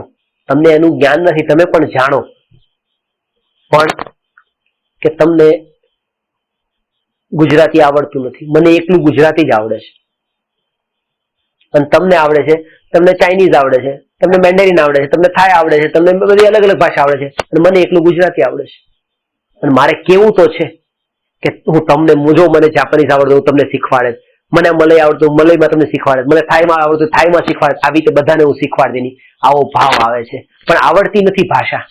અને જોવે ને કે અરે આ કૂતરાની ભાષા મને આવડતી તો હું કૂતરાને સમજાવે. અને આ ભાવથી એવું પુણ્ય બંધાય છે કે એનો જયારે તીર્થંકર પ્રકૃતિનો ઉદય આવે ત્યારે કૂતરા પણ સમજી લે છે, ગાય ભેંસ પણ સમોસરણમાં સાંભળી લે છે, બધા પોતપોતાની ભાષામાં સાંભળી લે, કારણ કે ભાવ હતો બધાને એની ભાષામાં સમજાવવાનો. એ વિકલ્પથી એવું પુણ્ય બંધાયું કે એ પુણ્ય ઉદયમાં આવ્યું કે ત્યારે આ વાણી નીકળી. પણ કહેવાનો ખાસ ભાવ શું છે કે જ્યારે વિકલ્પ થયો ત્યારે તો વાણી નીકળી જ નહીં, અને જ્યારે વાણી નીકળી ત્યારે કોઈ વિકલ્પ હતા નહીં. એટલે વિકલ્પનો વાણી સાથે કોઈ સંબંધ નથી. અને જો વિકલ્પનો વાણી સાથે સંબંધ ન હોય તો વિકલ્પનો આત્મા સાથે સંબંધ કેવી રીતે હોય એ ભેદ જ્ઞાન બતાવવા માટે આ વાત કીધી. કે વિકલ્પ પણ જડ છે, વિકલ્પને ખબર નથી કે હું કોણ છું, અને વાણી પણ જડ છે. તો જડનું કંઈ ન કરી શકતી હોય, જડ સ્વતંત્ર હોય, તો હું ત્રિકાળી ભગવાન આત્મા જે ચેતન, આ વિકલ્પ જે જડ, એની સાથે મારે કેવી રીતે સંબંધ હોય એમ જાણીને વિકલ્પોથી દ્રષ્ટિ હટે અને દ્રષ્ટિ સ્વભાવમાં સહજ સ્થિર થાય.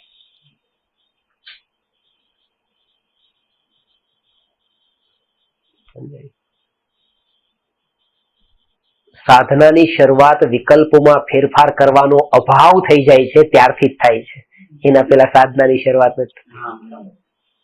અને આપણે શરૂઆત એનાથી જ કરવા માંગીએ છીએ કે આ બધા વિકલ્પો બંધ કરી દેવા છે ને, હવે આજથી આજ મારી રૂટીન બદલાઈ નાખવું છે, ટાઈમ ટેબલ સવારથી સાંજ સુધી મારે આજ કરવું, એટલે આ બધા વિકલ્પો તૈયાર કરી દીધા છે પહેલેથી તે કરતા માનીને પોતાને.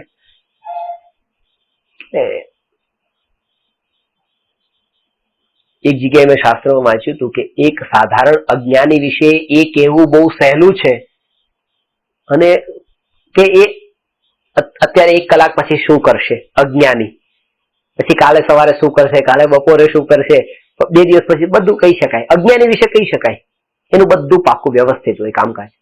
જ્ઞાનીનું ઠેકાણું નહીં. એ અત્યારે અહીંયા છે, આવતીકાલે શું કરી બેસે, ક્યાં હોય, આજે અહીંયા મહેલમાં હોય તો કાલે વનમાં હોય. અજ્ઞાનીનું પાકું છે કે બરાબર છે, અહીંયા જ રહેવાનો છે કાલે. કારણ કે જ્ઞાની છે એ જ્ઞાનીઓ વિકલ્પોના અંદર પોતાને ફિટ નથી કરી દેતા કે આ વિકલ્પ મારે હોય, આ વિકલ્પ પછી કરવા, કઈ નહીં, જે હશે વિકલ્પ ઉપર દ્રષ્ટિ જ નથી, સહજતા છે. અને એ દુનિયાને ખબર નથી. છેલ્લી ઘડીએ પથારીમાં હશો ને, શરીરમાં પીડા થતી હશે, અહીંયા દુખાવો થતો હશે, ઓ ચીસ ચીસ પાડતા હશો અને લોકો આજુબાજુમાં ઉભા હશે, એ વખતે એમ થતું હશે આ કેટલા પીડાય છે. પણ એ સમયે તમારી અંતરની જાગૃતિ, હું જ્ઞાયક, તમે આનંદનો અનુભવ કરી રહ્યા છો. દુનિયાને દેખાતું નથી કે તમે આનંદનો અનુભવ કરો છો, અને તમારે બતાવવું જરૂરી પણ નથી. શા માટે જરૂરી? તમારો અનુભવ તમે જો ત્યાં એ સમયે હું જ્ઞાયક કે જાગૃતિ, ચીસ નીકળી જશે, પીડા થશે ને તો ચીસ પણ નીકળશે. એવું નથી ચીસ નીકળે અને આનંદનો અનુભવ છૂટી જાય.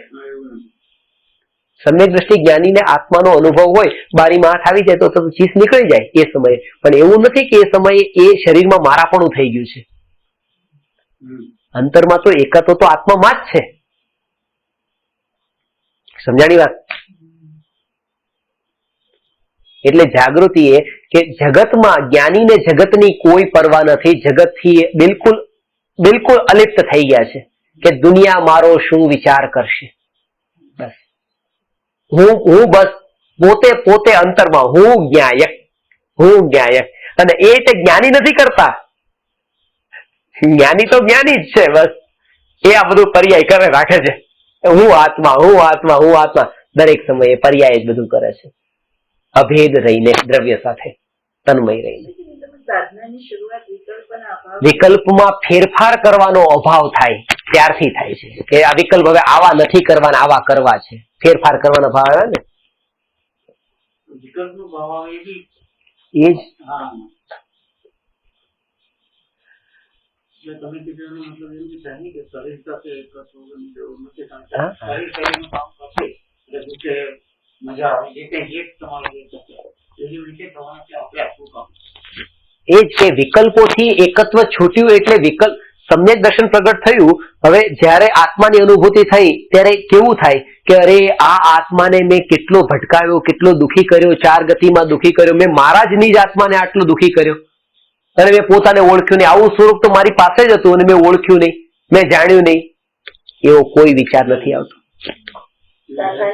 કારણ આટલો દુઃખી તો થયો ને, પણ આટલા જન્મ મરણ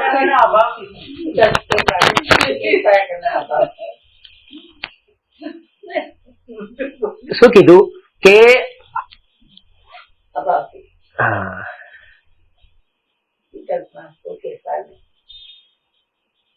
સમ્યક દર્શન પ્રગટ થયું એટલે અરે મેં આજ સુધી આટલો દુઃખી થયો, આટલા જન્મ મરણ મારા થયા, હવે મારા જન્મ મરણ નથી, હવે બસ નિકટ કાળે મુક્તિ છે. આ કોઈ વિકલ્પ નથી. મારા જન્મ મરણ એક પણ જન્મ મારો થયો નથી. આ પ્રતીતિનું નામ સમ્યક દર્શન છે.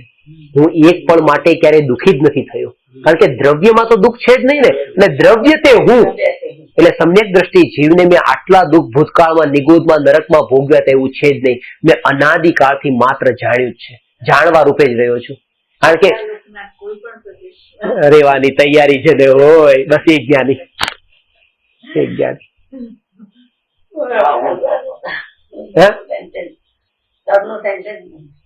અરે ભગવાન નું છે.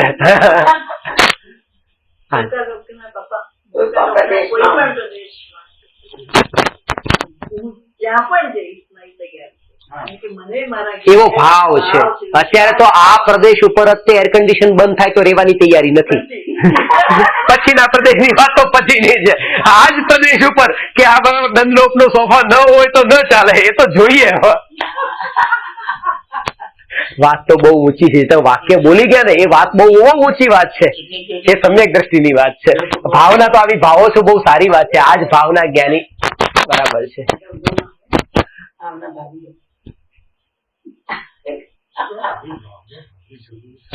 આનાથી સંસ્કાર દ્રઢ થાય છે, બીજું કઈ નથી. એનાથી કર્મ બંધાઈને ઉદયમાં આવે. આ તો બધું એમને બોલ્યા, હું નથી બોલ્યો. પણ આના કારણે એવું કઈ ઉદયમાં ન આવે. એટલું ખરું કે જેટલું ઉપયોગનું જોડાણ પેલા પરમાં થતું હતું, આ નિર્ણય દ્રઢ થતા થતા એટલો હવે સ્વભાવની નજીક પર્યાય હવે આવતી જાય છે. એ અભ્યાસ એનો દ્રઢ થતો જાય છે એ રૂપે.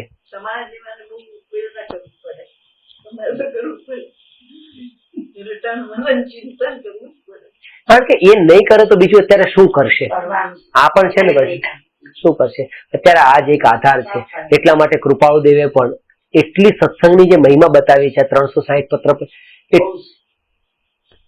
કે અત્યારે આ કાળમાં તો કે આ સત્સંગ વિના બેડો પાર નથી, કારણ કે તમે એકલા રહેશો તો શું કરશો, તમારું ચિત્ત જ તે લાગવાનું નથી, કંઈક ને કંઈક વિષયોમાં, કંઈક ને કંઈક ભોગોમાં, ક્યાંક ને ક્યાંક પાપમાં જ પડવાના. એટલે બસ સત્સંગ,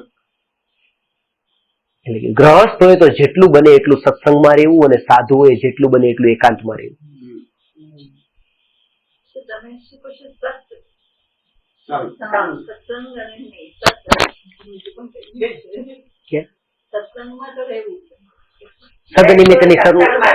સદનિમિત્તો એ આખું વાક્ય છે ને, જ્યાં સુધી જીવની દ્રષ્ટિ નિમિત્તાધીન છે ત્યાં સુધી સદનિમિત્તોમાં રહેવું એ જીવનું કર્તવ્ય છે. કૃપાવદેવનું છે.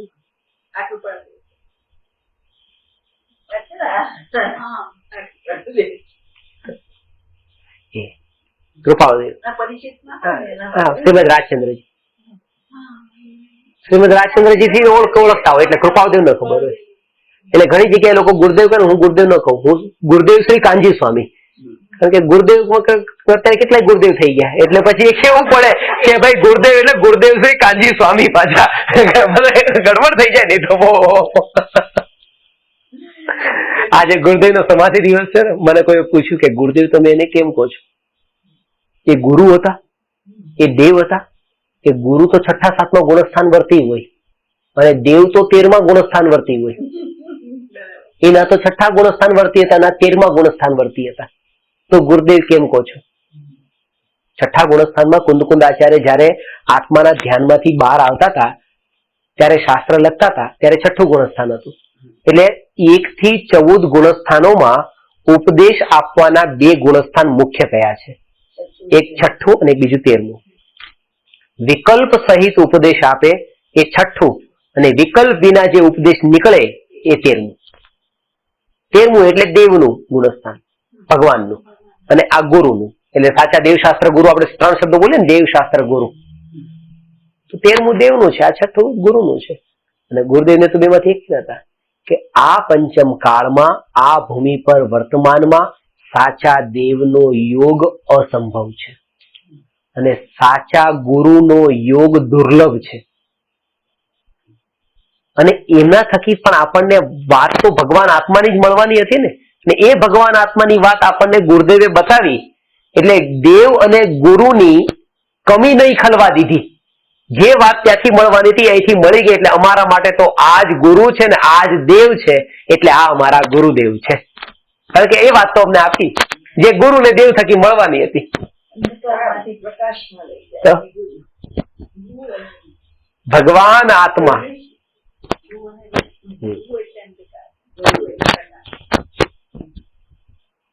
ને ગુમાં ગુ જે છે ને એ પણ શોર્ટ છે, અને રૂ પણ શોર્ટ છે. ગુ પણ નાનો છે, રૂ પણ નાનો છે, એટલા માટે જ ગુરુ મોટા છે. એટલા માટે જ મહાન છે. નામમાં મોટા પણ નથી, એટલે આમ ડાઉન ટુ અર્થ.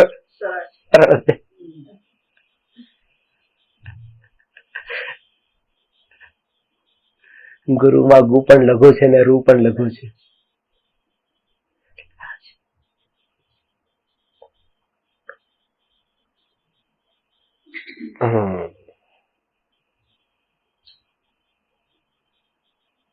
તો આ વાત છે કે ભગવાન છે, ભગવાન પરમેશ્વર તો વિતરાગ છે. ભક્તિ કરવાથી પ્રસન્ન થઈ કઈ કરતા નથી, પણ ભક્તિ કરતા જે મંદ કશાઈ થાય તેનું સ્વયં જ ઉત્તમ ફળ થાય છે. આ વાત સમજાય ને? મહાવીર ભગવાનની ભક્તિ કરો તો મહાવીર ભગવાન તમારું કલ્યાણ નહીં કરે, પણ એ વખતે મહાવીર ભગવાનની ભક્તિનો જે કોઈ પણ પ્રકારના નિષ્પૃહ ભાવથી, એવી રીતે કોઈ આશા અપેક્ષા વિના જે ભક્તિનો ભાવ હતો, એનાથી સહજ પુણ્ય બંધાયું અને એનો ઉદય આવ્યો. લક્ષ્ય હતું જ નહીં પુણ્ય બાંધવાનું. પુણ્ય બાંધવું છે લક્ષ્ય રાખે તો પાપ જ બંધાય પાછું. એટલે કર્મ બાંધવાના લક્ષ્ય ત્યાં ભક્તિ કરવા જાય છે.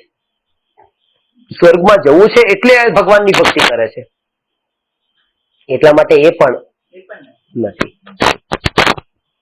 તો સહજ પુણ્ય એટલે ભગવાન જીવને સ્વર્ગે નથી મોકલતા, જીવના પોતાના જ પુણ્યના ફળમાં જીવ સ્વર્ગે જાય છે, પોતાના જ.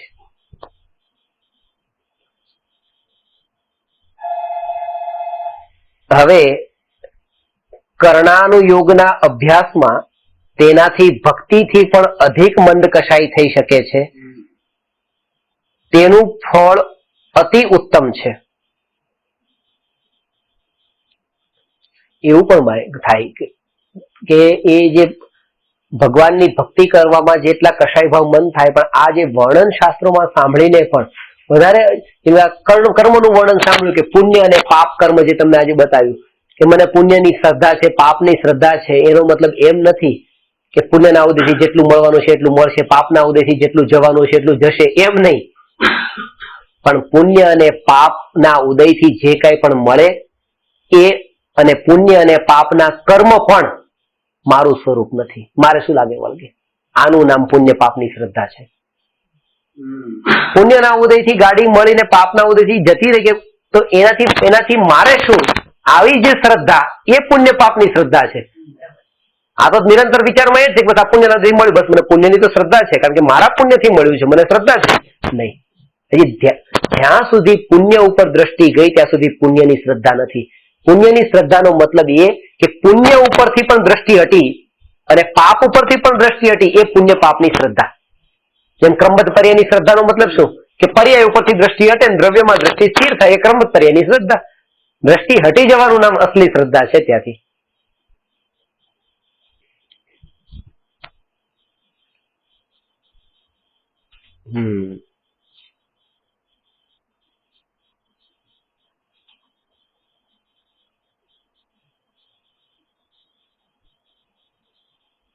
મોટા ભાગે કર્મની થિયરી ભણીને એનો આ રીતે જ ઘટિત કરવામાં જ તે જીવનું ઉલટો દુરુપયોગ થાય છે આ જ્ઞાનનો, કે આ કર્મના ઉદયથી આ મળે છે, આ કર્મના ઉદયથી આ મળે છે, એમાં ઘટિત કરવામાં ટાઈમ જતો રહે છે.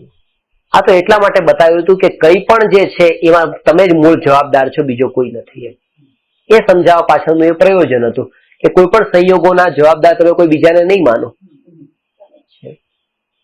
કે દીકરો છે, દીકરો મારું માનતો નથી, મારું માનતો નથી એટલે એ દીકરો ખરાબ છે? દીકરો ખરાબ નથી. પોતે જ કોઈ એવા કર્મ કર્યા હતા કે આવો દીકરો મળે, નહીં તો આવો દીકરો મને કેમ મળે?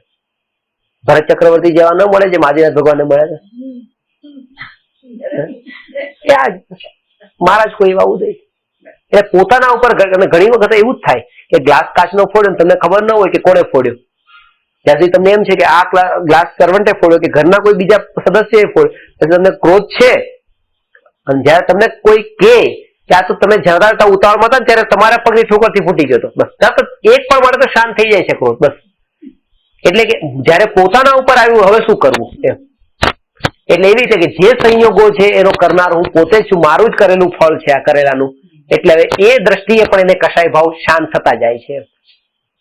કશાયને મંદ કરવા માટેના બધા ઉપાયો બતાવે છે અલગ અલગ પ્રકારથી ચિંતન કરીને.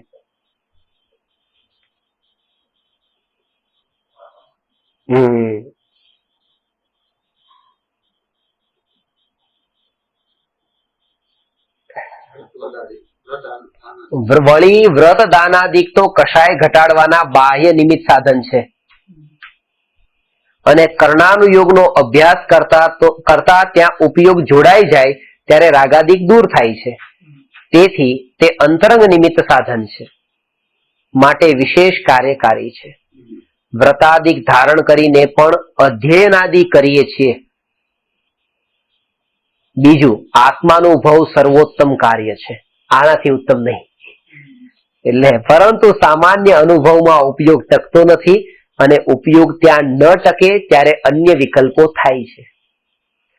ત્યાં જો કર્ણાનુયોગનો અભ્યાસ હોય તો તે વિચારોમાં ઉપયોગને જોડે.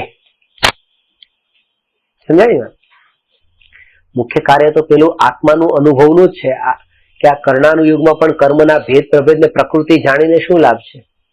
કે જે પોતાના કર્મને જાણીને તો કર્મની નિર્જરા થતી નથી, આત્માને જાણીને કર્મની નિર્જરા થાય છે.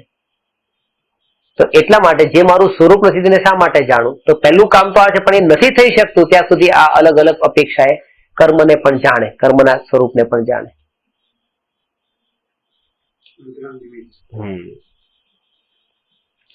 એ વિચારો વર્તમાન રાગાદિક પણ ઘટાડે છે, તથા ભાવિ રાગાદિક ઘટાડવાના કારણ છે. માટે અહીં કર્ણાનુયોગમાં ઉપયોગને જોડવો. આમાં પણ કર્ણાનુયોગમાં તમને કેટલું યાદ રહી છે એનું ત્યાં પણ ભાવનું જ મહત્વ છે. ભાવનું મહત્વ છે, ભાષાનું મહત્વ નથી. તમે કેટલા શબ્દો યાદ રહ્યા, કારણ કે કર્ણાનુયોગ તો એટલું વિશાળ છે કે જેના શબ્દોને એને ગણિતને એના આંકડા ને બધું યાદ રાખો તો પણ અત્યારે એટલી બુદ્ધિ અત્યારે કામ નથી કરતી. પણ ત્યાં પણ કે તમારો જે ભાવ, જે તમને લઘુરાજ સ્વામીનું કીધું ને, લઘુરાજ સ્વામીની સભામાં એક દાદીમાં જતા હતા 80 વર્ષના, એવી રીતે જતા સાંભળવા માટે, જેમને પોતાને યાદ નતું રહેતું, લોકો હસતા હતા 4 કિલોમીટર દૂરથી ચાલીને, પગે ચાલીને. પણ લોકો કેમ કે આ શું કરવાનું, ગોમટ સારનો ક્લાસ ચાલતો હતો ત્યારે ત્યાં અગાત, ત્યારે ગોમટ સાર લોકો હશે. ત્યારે લઘુરાજ સ્વામી એ કીધું હતું, એવું મેં સાંભળ્યું છે કે મને તમારી કોઈની ખબર નથી, આ હસો છો ને એ તમારી કોઈની, પણ આ દાદીમાની ખબર છે 4 ભવે મોક્ષે જવાના છે. કારણ કે એ જે ભાવ લઈને અહીંયા આવે છે ને, ગોમટ સમજાતું કઈ નથી. એ ભાષા કઈ અંદર ન ઉતરે તો ચાલશે, અંદરની ભાવના કેવી છે એ મહત્વનું છે. ભાવ ભાષણ. એ 6 મહિનાનું બાળક છે જેને મને કાનો મા ને તને કાનો તા, માતા એ નથી આવતું, પણ માનો ભાવ જાણે છે. માથી એ 5 મિનિટે દૂર નહીં રહી શકે, તરત જ માં હશે એટલે ગળે લાગવાનું કરશે. માનો ભાવ જાણે છે. એને ભાષા નથી આવડતી પણ ભાવ છે. અને એ જ જયારે મોટો થઈ જાય છે ત્યારે ભણે છે સ્કૂલમાં, મને કાનો મા ને તને કાનો તા, માતા. અમેરિકામાં બેઠો હોય, માની યાદ પણ ન આવતી હોય, શબ્દોનું ભાષા જાણી લીધી પણ ભાવ ન રહ્યો. નાનો હતો ત્યારે ભાવ હતો પણ ભાષા નથી, અને મોટો થયો ત્યારે ભાષા આવી પણ ભાવ ન રહ્યો. અને કામમાં તો ભાવ જ આવ્યો છે, જે એના માટે, મા માટે. તો આત્માની ભાષા એ આ ન આવડે તો ચાલશે, પણ એનો જે ભાવ જે છે આ જ મહત્વનો છે. એને ઓછું યાદ રહેશે, ભૂલી જવાશે, નહીં યાદ રહે તો પણ ચાલશે. તમને નથી કહેતો, બાકી બધા માટે. તમારે તો આવતી ઓલું યાદ કરીને રાખવાનું બધું. જો તમે જ કીધું હતું, રેકોર્ડેડ છે, પ્રૂફ.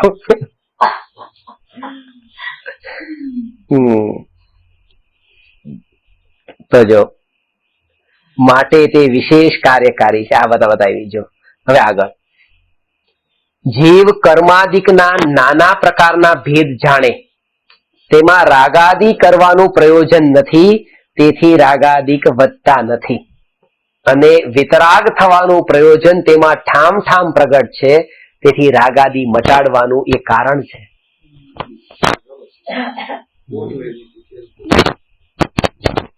બરાબર છે કે રાગાદિ કરવાનું પ્રયોજન નથી. પહેલી વાત તો જેટલા પણ ભેદો બતાવ્યા છે એ જ કે આ જાણીને પણ રાગાદિ ભાવ ઘટે, એટલે કોઈ બીજા પર આરોપ નહીં મૂકે કે ભાઈ જો તમારા કારણે થઈને મને જ્ઞાન થતું નથી, તમે સારી રીતે સમજાવતા નથી એટલે જ્ઞાન થતું નથી, તમે સમજાવ્યું એટલે મને જ્ઞાન થઈ ગયું.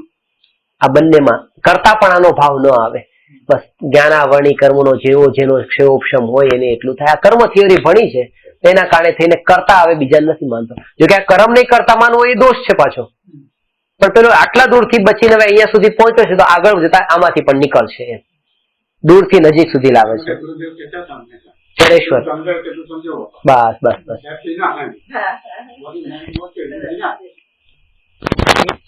ગુરુદેવે પોતાના પ્રવચનમાં ક્યારેય એમ નથી પૂછ્યું સમજાણું બધું, એમ નથી સમજાણું કાંઈક સમજાણું તોય ઘણું, બધું નહીં સમજાણું કાંઈ પણ તમારું કલ્યાણ કરી દેવા વાળું છે. સમજાણું કાંઈ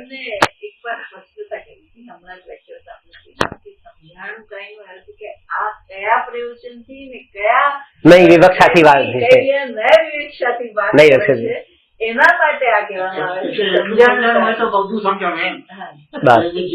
તો જ સમજાણું, નહીં તો કઈ નથી સમજાણું. પછી પ્રયોજનથી કહેવામાં આવે છે, કારણ કે શાસ્ત્રોના ઘણા પ્રવચનોમાં કર્યું છે, એકમાં નહીં.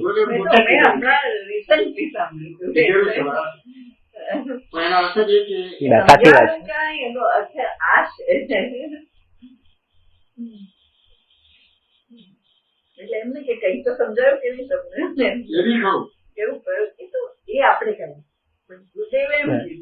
એટલે આજે એમ કે તમને એવું કીધું કે ભાઈ આ પતિ પત્ની કોઈ તમારા નથી, સમજાણું કઈ? હવે તમને સમજાવ્યું એટલે કે તમારા નથી એટલે એને છોડીને અત્યારે નીકળી જવાનું એમ નથી કીધું. સમજાણું કઈ એટલે કે એને માન્યતામાં પોતાના નહીં માનો, વ્યવહાર તો તમારો જે રીતે થતો એ રીતે કરો એમ. સમજાણું એટલે આ ઇન્ટેન્શન થી આ વાક્ય કીધું હતું કે આ તમારા નથી એટલે તમને આ કઈ રીતે કીધું છે એમ. પ્રયોજનથી ક્યારે શું કહેવામાં આવે છે? પદ્ધતિ કઈ પદ્ધતિ?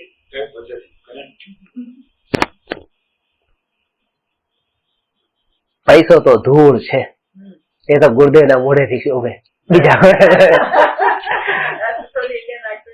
હા થોડીક આવાજ પૈસો હાથનો મેલ છે કે લો સાબુ લઈને આવું ધોઈ નાખો થોડોક મેલ આવે છે, હાથનો મેલ હોય તો. આ તો ગુરુદેવ માનતા હતા, કારણ કે ધૂળમાંથી ધન બને છે અને ધનનું જ ધૂળ થાય છે. આ વાત એ સ્વભાવની સમીપ જઈને અનુભવ કર્યો છે, એટલા માટે આ ખાલી કેવા પડતું નથી.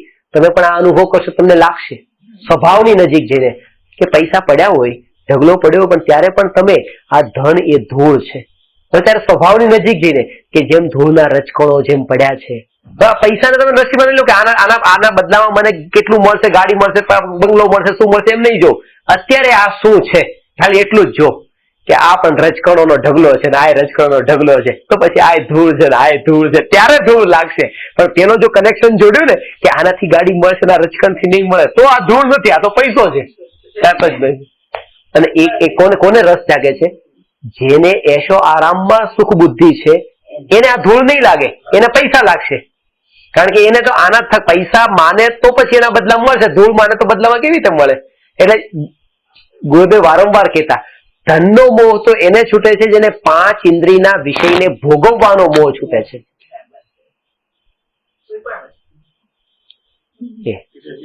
એ બધું આવી ગયું.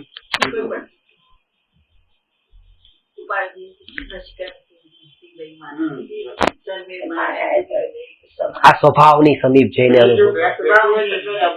આ બહુ મહત્વનું વાક્ય છે, સમજવા જેવું. અને કોઈ પણ વસ્તુને જો તમારે રાગદ્વેષ વિના એને જાણવી હોય તો સ્વભાવની સમીપ જઈને જ અનુભવ કરો, દૂરથી અનુભવ નહીં કરો.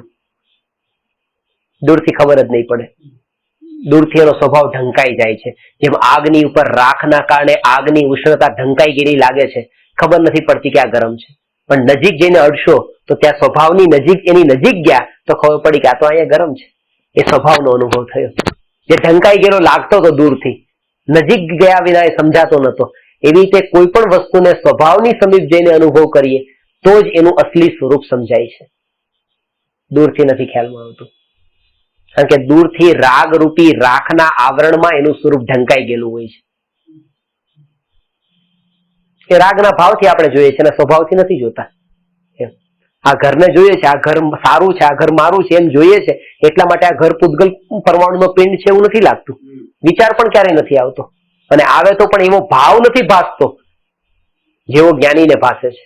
એનું મૂળ કારણ જ આ છે, કારણ કે રાગના આવરણની સાથે રહીને આનો અનુભવ કર્યો છે, સ્વભાવની નજીક જઈને અનુભવ નથી કર્યો.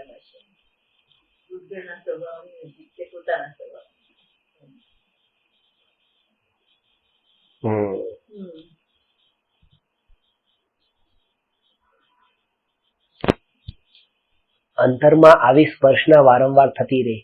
અત્યારે તમે બીજાના ઘરમાં બેઠા છો, પછી તમારે તમારા ઘરમાં જવાનું છે. આવા અત્યારે અંદરમાં આમાં પડેલી તો હશે ને માન્યતામાં કે અત્યારે આ તમે તમારા ઘરે નથી, બીજાના ઘરે છો, પછી તમારા ઘરે જવાનું છે. તો આ જે માન્યતા તમને એમ લાગે હું મારા ઘરે નથી, બીજાના ઘરે છું, જ્ઞાનીને ક્યારેય એવું નથી લાગતું. કારણ કે જ્ઞાની જ્ઞાનને જ પોતાનું સ્વરૂપ માને છે, અને જ્ઞાન છે ત્યાં બધે હું છું, એની બહાર ક્યાંય હું નથી. એટલે હું મારા ઘરમાં છું, બહાર ક્યાં ગયો છું? એટલે બીજાના ઘરમાં પણ જ્ઞાની પોતાનામાં જ છે, અને અજ્ઞાની પોતાના ઘરમાં હોય તો પણ બીજાના ઘરમાં છે. કારણ કે માન્યતામાં એમ છે કે હું શરીરમાં છું ને આ ઘરમાં છું, એટલે પરમાં છું. આ છે ભેદ જ્ઞાન થયા પછી પર ઘરે જતા પણ સ્વઘરે જ છે, પરદેશમાં પણ સ્વદેશમાં છે. ભેદ જ્ઞાન થયા પછી ભેદ જ્ઞાન ન હોય ત્યાં સુધી સ્વદેશમાં હોય તો પણ પરદેશમાં છે.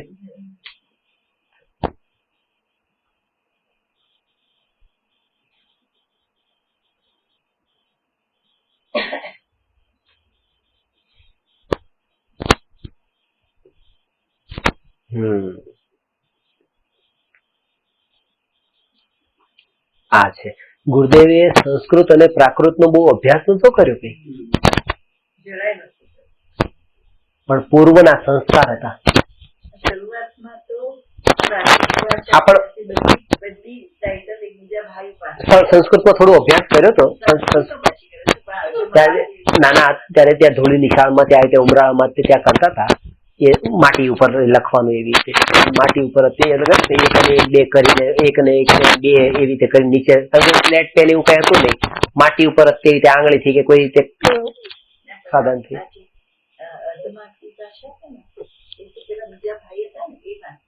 પ્રાકૃત પ્રાકૃત પંડિતજી હિંમતભાઈ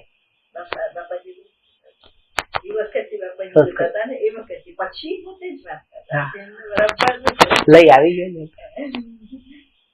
પણ એ જ કે પૂર્વે બંને વાત તો એક જ સાંભળી હતી ને, એટલા માટે કોઈ ફરક ન પડ્યો. કે કુંદકુંદાચાર્ય જયારે ભૂતકાળમાં એટલે અહીંથી ત્યારે ગયા ત્યારે ગુરુદેવ પણ ત્યાં જ હતા ને. સિમંદર ભગવાનના સમોસણ એટલે એ જ છે કે જે વાત સાંભળી છે એ વાત ગુરુદેવ સાંભળી હતી. એટલા માટે હવે એ વાતનો ખુલાસો કરવામાં તકલીફ ન પડી. સમજાણી કે વાત? અત્યારે આ વાતો તમને સમજાવું છું, તમને પછી 2 દિવસ પછી તમારે કોઈને આ વાત સમજાવે તમને તકલીફ ન પડે, પણ તમને પડશે કારણ કે તમે ધ્યાનથી ક્યાં સાંભળી છે, જોકા આવે છે. એટલે ગુરુદેવને તકલીફ નથી પડતી કારણ કે જેટલી કુંદકુંદાચાર્ય ધ્યાનથી સાંભળી એટલી જ ગુરુદેવે સાંભળી હતી. એટલે અહીંયા ખુલાસો કરવામાં તકલીફ નથી, એટલે સહજતા હતી. એમ સહજ ખુલાસો હતો. આવી ગાથાઓ મોટા મોટા પ્રાકૃતના માસ્ટરો સંસ્કૃતના માસ્ટર કે અમને આવો અર્થ નથી કાઢતા, આટલી સૂક્ષ્મતા આના ઉપરથી. મેં ગુરુદેવને જોયા નથી, મને ગુરુદેવની વિશે કઈ આમ ડાયરેક્ટ પરિચય પણ એટલું મને મારા જે ગાઈડ કે જેની પાસે હું અભ્યાસ કર્યો ભારેલજી કે જેની આ બધું હું શીખ્યો. હવે એમને એટલું પ્રાકૃતનું જ્ઞાન છે, એટલું સંસ્કૃતનું જ્ઞાન, એક એક શબ્દનું એટલું છૂટો પાડે, સંધિ જોડે.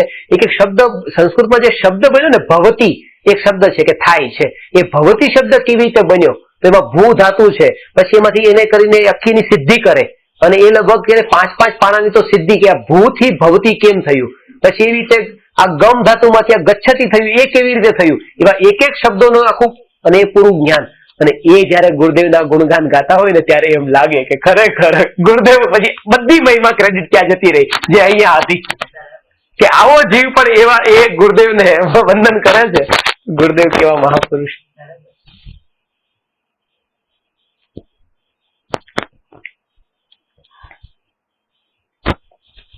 ત્યાં ભાવ હતો, આશા પણ હતી.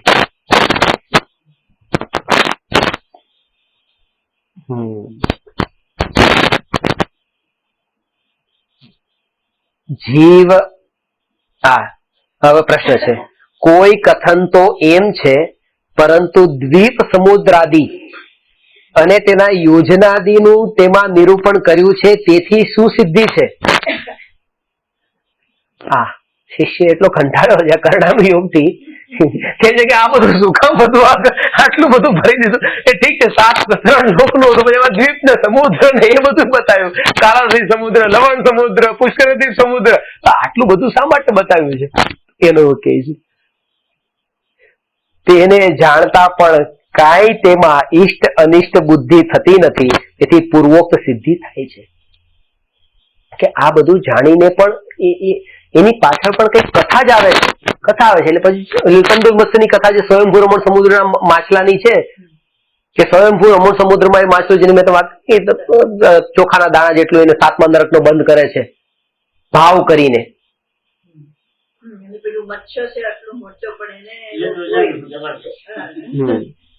કે એ પણ પછી એના કાન પર હોય, આ મોટા માછલાના કાન પર આ નાનું માછલું હોય, કેટલું નાનું, એ ચોખાનો દાણો જેટલો હોય ને એટલું નાનું માછલું આ મોટા માછલાના કાન પર હોય. અને મોટા માછલું જે છે એનું મોઢું ખુલ્લું હોય, એમાં અંદર માછલા અંદર જતા હોય એમ. અને આ કાન પર બેઠો બેઠો બધું જોતો હોય કે આના મોઢામાં આટલા માછલા જે છે મોઢું બંધ નથી કરતો, ખાઈ જવા જોઈએ ને કે બધા. હું હોય તો એકને પણ ન મૂકું. આ જે એક સમયનો આ ભાવ એના કારણે 7મા નરકનો બંધ કરે છે. 7મા નરક કે તંદુલ બસ ક્રિયા કોઈ નથી કરી, બસ આ ભાવ ક્રિયા તો નથી કરી. એટલે મેં તમને આ દશેરાના દિવસે કીધું રાવણ ને તો કોઈ બાયો નથી, પણ ભાવ બસ આમાં જ બાળી નાખ્યો, આમાં જ કરમ બાંધી દીધા. ભાવ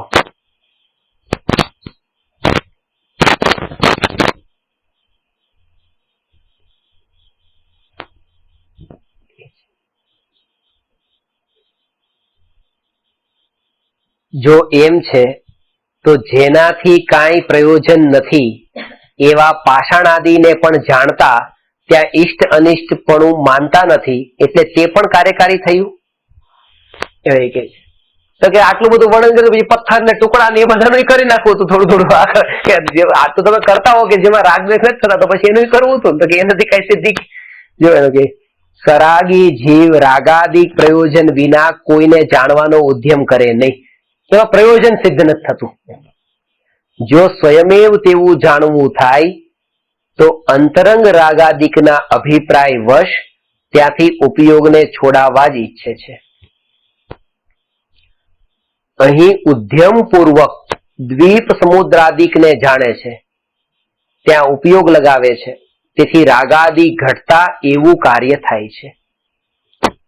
આ બધું ડિટેલમાં જાણ્યું કે આ દ્વીપ સમુદ્ર છે, સ્વયંભૂર્મ સમુદ્ર છે, એમાં એટલા માછલા છે કે પછી સમ્યક દ્રષ્ટિ જીવ પણ છે, તો એ પછી એ સમ્યક દ્રષ્ટિ જીવનું જીવન કેવી રીતે જીવતા હશે, એનું અહિંસા વાળું જીવન હોય એ કેવી રીતે પાળતા હશે, તો એ બધું ડિટેલમાં એ જો કથા કર્ણાનુયોગમાં ભણ્યા હોય, સાંભળ્યું હોય, તો આપણને આ ભૂમિકામાં સદાચારનું પાલન કરવામાં એટલી એમ ન લાગે કે કેટલું અઘરું પડે કે આવા જીવો પણ આટલું ઊંચું આચરણ પાડે છે.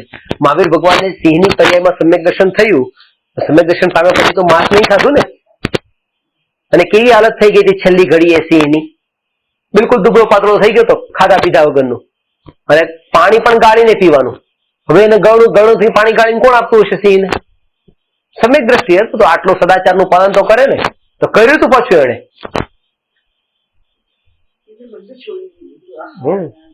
પાણી પીધું, ઝરણાનું પાણી, એ પણ એટલી સમજ છે સમ્યક દર્શન થાય.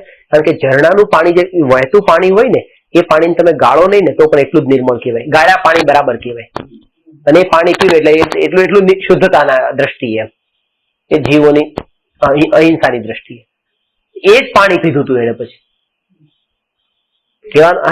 કહેવાનો અર્થ એ છે કે જીવને એ ભલે પશુ પર્યાયમાં છે, પણ પશુ પર્યાયમાં હોય તો પણ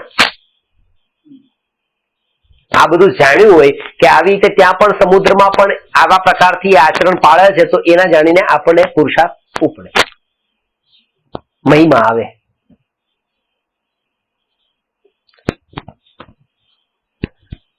આ બધું થશે ને આખું આ પ્રકરણ, ત્યારે તમને છેલ્લે કહીશ કે હવે આપણે હવે શું કરવાનું છે,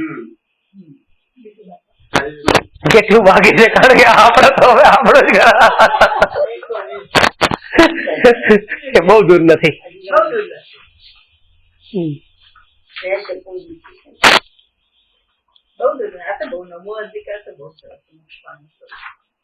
એ જ મોક્ષ માર્ગ છે, જે શાસ્ત્રનું નામ રાખ્યું છે મોક્ષ માર્ગ પ્રકાશક, ત્યાંથી શરૂઆત કરી હતી.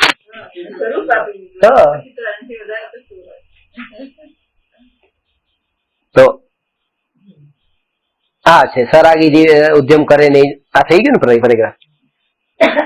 નીચે જો સ્વર્ગાદિકની રચના સાંભળી ત્યાં રાગ થાય તો પરલોક સંબંધી થાય, અને તેનું કારણ પુણ્યને જાણે એટલે તે પાપને છોડી પુણ્યમાં પ્રવર્તે એટલો જ લાભ થાય. અને તો એ લાભ નથી પાછો અસલી લાભ, પુણ્ય બંધાઈ જવું હોય તો સ્વર્ગમાં તો ઘણા જતા જ હોય છે ને. ત્યાગી તપસ્વી પણ થોડો બધો બારમાં છોડી દીધું હોય એને સમ્યક દર્શન તો નથી જ તે.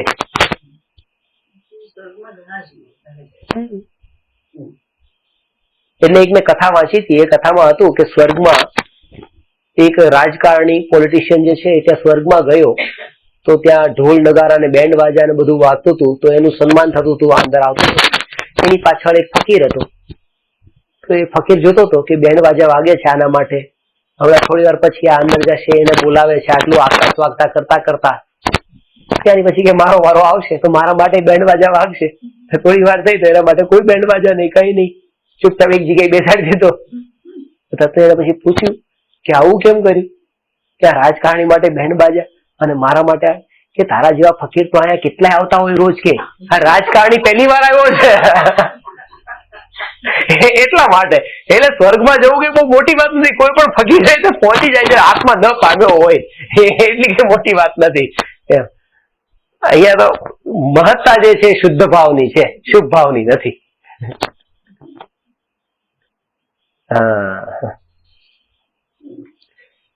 વળી દ્વિપાદિકને જાણતા યથાવત રચના ભાસે ત્યારે અન્ય મતાદિકનું કહ્યું જૂઠ ભાસતા તે સત્ય શ્રદ્ધાની થાય અને એ યથાવત રચના જાણવાથી ભ્રમ મટી ઉપયોગની નિર્મળતા થાય છે. માટે કર્ણાનુયોગનો અભ્યાસ કાર્યકારી છે. આ ભણ્યું હોય ને તો આ કોઈ પણ વૈજ્ઞાનિક આપણને બુદ્ધુ ન બનાવે કે આ ચંદ્ર ઉપર ગયો, કોઈ દિવસ ચંદ્ર ઉપર ન જઈ શકે. પહેલા સૂર્ય આવે છે પછી ચંદ્ર. જઈ જ શકે. આખું તમે વર્ણન તમે કર્ણાનુયોગ ભણ્યું હોય તો અત્યારે ખાસ કરીને આ કાળમાં જ્યાં પૂરું આવી રીતે ફસાઈ જવાની સંભાવના છે આ ભૌતિક દુનિયાના શોધખોળમાં, એ ન જાણ્યું હોય તો પૃથ્વી ગોળ છે, પૃથ્વી કે ફ્લેટ છે, એ લોકો કે ગોળ છે. તો ગોળ છે તો એ ગોળ માને છે, પણ આ જો આપણે સમજ્યું કે ભાઈ એ ગોળ જે કે છે કઈ અપેક્ષા છે એની બહાર પણ કેટલું વિશાળ છે અને તો બહુ લિમિટેડ બતાવે છે. જેટલું આ વર્લ્ડ એને જે સર્ચ કર્યું છે અથવા તો જેને તમે કહો કે કોસ્મોસ, કે જેમાં આ બધા બહારના બધા જે ગ્રહો અને નક્ષત્રો ને એ બધું આવી ગયું, પણ એ સિવાય પણ કેટલું બધું છે આ વિશ્વના અંદર. સાયન્સના મેપમાં ક્યારે સ્વર્ગ ને નરક તો જે આવ્યા જ નથી. હજી તો આ બધું મધ્યલોકનું જ વર્ણન આવે છે. જેટલું પણ સર્ચ કરે છે એ મધ્યલોકની વાત તો ક્યાં નથી. એવો પણ આ તો આ જાણ્યું હોય ત્યારે મહિમા આવે. મહિમા આવે. આ કેવલ જ્ઞાનની મહિમા આવે, વસ્તુ સ્વરૂપની મહિમા આવે. અને ખાસ એ કે પાછું આ તો કે આને કોઈ સંભાળે છે ને આને આ હેન્ડલ કરે છે અને આ બધું જેટલું વિશાળ છે પછી કોઈ કરતું નથી, બધું ઓટોમેટિક સ્વતંત્ર બધી વ્યવસ્થા.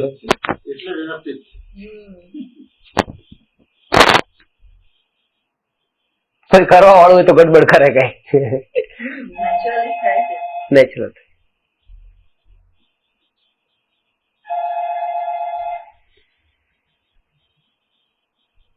સહજ એવું ગોઠવાઈ ગયું હોય, એવી રચના થઈ ગઈ હોય.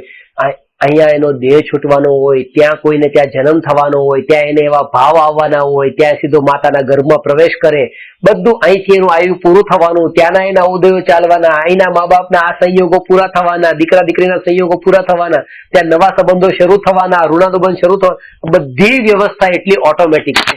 એમ અત્યારે એમ જ લાગે કે આ બધું હંબક હશે, આ બધું એટલે એવું લાગે. જેને લાગે ને એનું તો બહુ ખરાબ થવાનું, કારણ કે એને તો શ્રદ્ધા નથી. નવા જીવ હોય ને એને ન બેસે. પણ જેમ જેમ એ જાણે કે ભગવાન વિતરાગી છે, કોઈ રાગ દ્વેષ નથી, એ વિના પ્રયોજને આવું ખોટું નિરૂપણ કેમ કરે? ટોડરમલજી ત્યાંથી શરૂઆત કરી છે. શા માટે બતાવે? Totally scientific છે. Nothing can be proved wrong technically. ઉપાદાનની યોગ્યતા પ્રમાણે દરેક જીવન ચાલે. એક બાજુ અહીંયા મરણનું દુઃખ થાય છે, બીજી બાજુ જન્મનો આનંદ છે. એક બાજુ સ્વર્ગમાં જવાના તો ફૂલોની શેક તૈયાર થઈ જાય, નાની તૈયાર થાય ફૂલથી.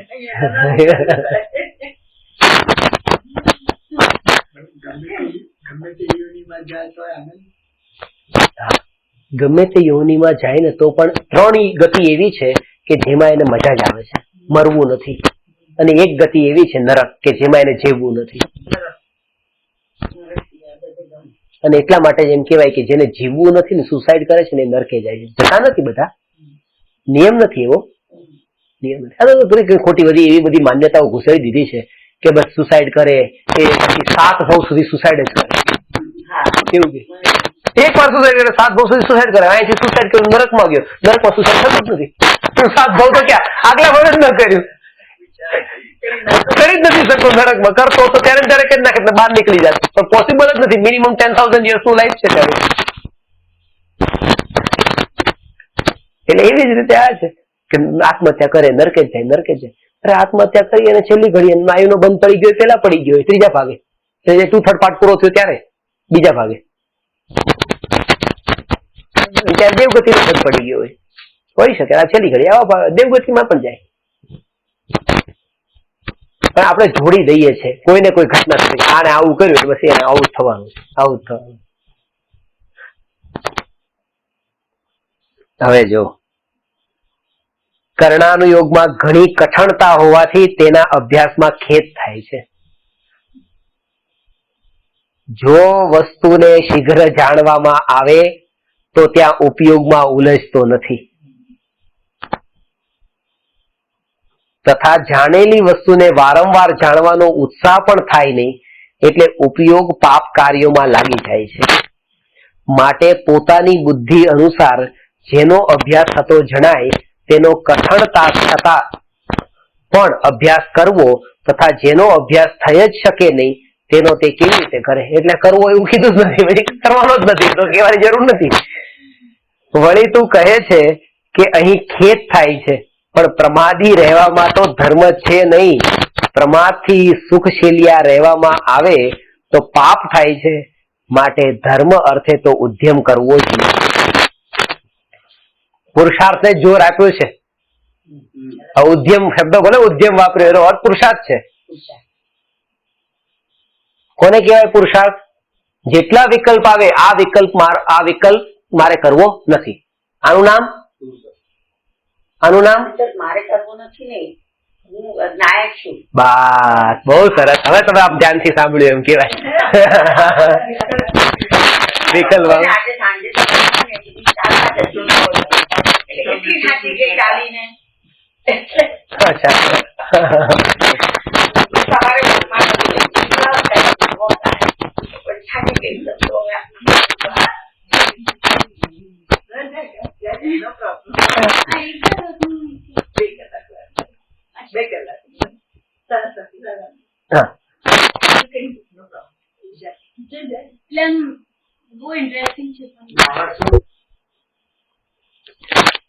મારે એ વાત નથી સાંભળવી કે આ કર્મના ભેદોમાં નથી પડવું, પણ એ સમયે જો એનું ચિંતન આવા પ્રકારે ચાલતું, ચિંતન કહું છું જે તમને કીધું ને, જ્ઞાયક છું, જ્ઞાયક છું, જ્ઞાયક છું, જ્ઞાયક છું, આ ચિંતન અને એનો ભાવ ભાસવું આ બહુ મહત્વનું છે. ધ્યાન રાખજો જ્યારે પણ ચિંતન કરો ત્યારે.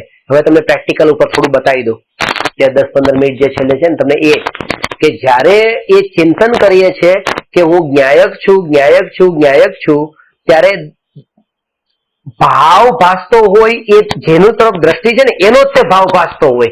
આ જે વિકલ્પ ઉઠે છે એમાં તમારી દ્રષ્ટિ ન હોય, એને તમે એનો અહેસાસ ન થતો હોય, એનો અનુભવ ન થતો હોય કે હું જ્ઞાયક છું એવો જે વિકલ્પ ઉઠ્યો એનો અનુભવ નથી કરતા. ભાવ કોનો ભાસે છે? ભાવ ભાસે છે જેનો ભાવ તમે ગ્રહણ કરો છો એ. સમજાણી વાત? કે જીભમાં મીઠાઈ મૂકી છે જીભ પર, તો જીભ જે છે કે જીભ તો ચાખવા વાળી છે, પણ જેને ચાખે છે આપણું ધ્યાન તો મીઠાઈ ઉપર જ છે, જીભ ઉપર જતું જ નથી. બસ તો એ રીતે કે જે પર્યાય દ્રવ્ય હું જ્ઞાયક છું, ત્યારે આ જે હું જ્ઞાયક છું એવો નિર્ણય કરવા વાળી, વિચાર કરવા વાળી, ચિંતન કરવા વાળી પર્યાય એના તરફ ભાવ નથી ભાસતો, એનો ભાવ ગ્રહણ નથી કરતા. જ્ઞાયક છું એ ભાવ ગ્રહણ કરો છો. પર્યાયનો ભાવ નથી ગ્રહણ કરતા, કારણ કે પર્યાય એ દ્રવ્યની સ્પર્શના કરે છે ત્યારે પર્યાય પોતે પોતાનું પણ વિસ્મરણ કરે છે, પણ વિસ્મરણ કરે છે.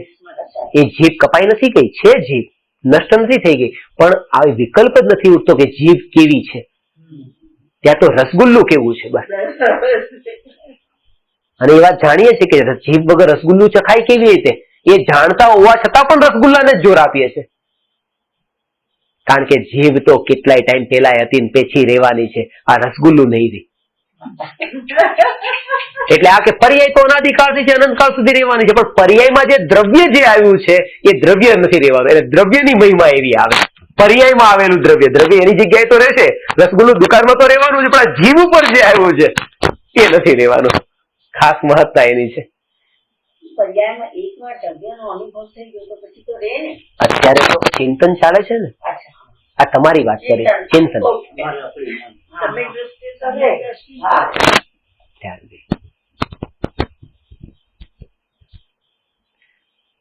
ત્યાં પણ અનુભવ અને સમ્યક દર્શન આ બે વસ્તુ અલગ છે, તો તમે જાણો છો આત્માનો અનુભવ અને સમ્યક દર્શન એક નથી, એવું માનો છો તમે? એ આત્માનો અનુભવ જે છે એ આત્માનો અનુભવ એ આત્માના અનંત ગુણોની અભેદ એકરૂપ પર્યાય છે, અને સમ્યક દર્શન એક શ્રદ્ધા ગુણની જ પર્યાય છે, બીજા કોઈ ગુણની નહીં. જ્યારે આત્માનો અનુભવ છે ત્યારે શ્રદ્ધા, જ્ઞાન, ચારિત્ર, સુખ, વીર્ય વગેરે અનંત ગુણોની પર્યાય દ્રવ્યમાં ઢળી ગઈ છે. અને સમ્યક દર્શન જયારે કીધું ત્યારે એને બીજા કોઈ ગુણ સાથે સંબંધ નથી, માત્ર શ્રદ્ધા ગુણનું શુદ્ધ પરિણમન એ સમ્યક દર્શન છે. અને એ જ કારણ છે કે ભોગ ભોગવવાના કાળે નિર્વિકલ્પ આત્માની અનુભૂતિ નથી. જમતા ખાતા એટલે ચાલતા ફરતા ઉઠતા બેસતા એ આત્માની નિર્વિકલ્પ અનુભૂતિ નથી, પણ સમ્યક દર્શન છે. કારણ કે શ્રદ્ધા ત્યારે પણ છે કે હું આત્મા છું. એટલે આત્માનુભૂતિ અને સમ્યક દર્શન એ બંને અલગ છે.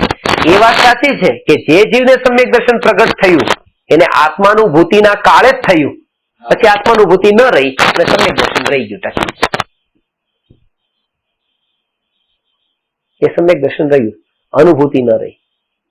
અનુભૂતિ ન રહી એટલે મીઠાઈને ચાખ્યા પછી બાળક દૂર ગયું ને, ટેબલ થી દૂર જાય છે, હવે ત્યાં મીઠાઈ તો અંદર જતી રહી પેટમાં, હવે ત્યાં એની અનુભૂતિ મીઠાઈની ન રહી, બસ પણ એ પ્રતીતિ રહી કે મીઠાઈ જે છે એ આવી હોય છે, આવો આનંદ આપવા વાળી હોય છે. હવે પ્રતીતિ છે અને એને ઊંઘમાં પણ રહેવાની છે. હા, એટલું છે કે થોડા દિવસ સુધી જો નહીં ખાય તો પાછું ભૂલાઈ જશે, પોસિબલ છે. અને એ જ જ્ઞાનીને છે કે જો આત્માની નિર્વિકલ્પ અનુભૂતિ થયા પછી જ્યાં સમ્યક દર્શન જે ટક્યું છે, જો 6 મહિનામાં એકવાર પાછો અનુભવ નહીં થાય તો એ સમ્યક દર્શન પણ નહીં રહે. અનુભૂતિ તો નથી પણ સમ્યક દર્શન પણ નહીં રહે. એકવાર શ્વાસ ચાખ્યા પછી એ થાય જ. વારંવાર એને શ્વાસ શું અનુભૂતિ હતી. એટલે જેમ કે એ બાળકને તો ત્યાં બોક્સની પાસે જ રહેવું છે, જવું જ નથી, પણ કોઈ આવી જશે, કોઈને કોઈ નિમિત્ત તો પછી એવું પણ છે ને ત્યાં દૂર જવું પડે છે. તો એવી રીતે કોઈ એવા કર્મના ઉદયના નિમિત્ત, પુરુષાર્થની નબળાઈ, કોઈને બધા સંભાયો ઘટી અને જ્ઞાની એ આત્માથી પાછા દૂર જાય છે. અને ઘણી વાર ચાહતા હોવા છતાં પણ નથી થતું. 6 મહિના તો ના જીતી પણ જાય ત્યારે તો સમ્યક દર્શન છૂટી જાય છે. નહીં તો પહેલા ચોથા ગુણસ્થાન થી પહેલા ગુણસ્થાન નું આવવાનું જ ન હોત ને. આવું થતું હોત તો હોય ન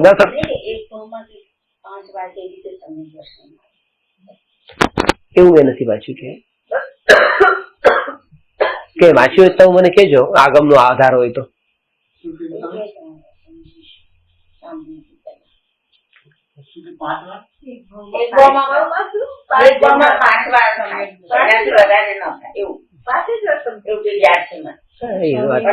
હું તમને ખરેખર કહું ને, કહું 5 વાર પછીની વાત કરું, પેલા પહેલી વાર નું કરો ને. અત્યારે પહેલી વાર કરતા નથી કે જયારે બરાબર છે, બધી વાત સાચી. અત્યારે પ્રેક્ટિકલ વાત તમને બતાવું છું, ચિંતન ની વાત કરું છું, આપણે પહેલી વાર થવાની વાત કરું છું. એ સમયે કેવી રીતે આપણે, તો પહેલો પોઈન્ટ તો મેં તમને આ બતાવ્યો છે, આ યાદ રાખજો. શું કે જ્યારે પર્યાય દ્રવ્યનું લક્ષ્ય કરે છે ત્યારે ભાવ ભાષણ પર્યાયનું ન થાય અને દ્રવ્યનું થાય.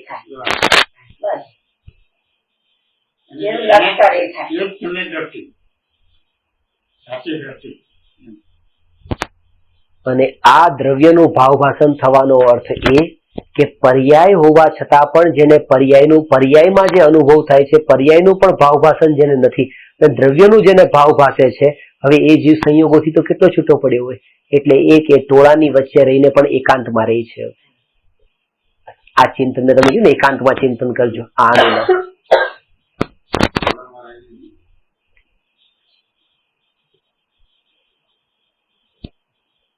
કંઈક ને કંઈક શરીરની અવસ્થા બદલાય, પર્યાય બદલાતા મારું કંઈક બદલાણું, મારામાં કંઈક ચેન્જીસ આવ્યું, એ પરિવર્તન આવ્યું, એવો જે વિકલ્પ ઉઠ્યો ને તરત જ ત્યારે જાગૃતિ. મારામાં ક્યારેય પરિવર્તન આવતું નથી.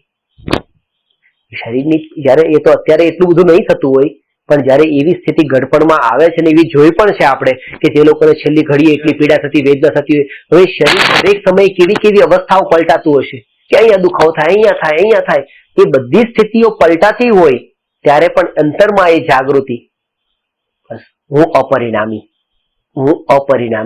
એ અપરિણામીની જેટલી સ્પર્શના છે એટલી જેટલા અંશે સ્પર્શના થાય છે એટલા અંશે આ પરિણામીની અનુભૂતિ જ નથી થતી. એટલે આ પરિણામી જે પલટાય છે એ પલટાય છે, ખબર પણ નથી રહેતી, કારણ કે આશ્રય અપરિણામીનો લીધો છે.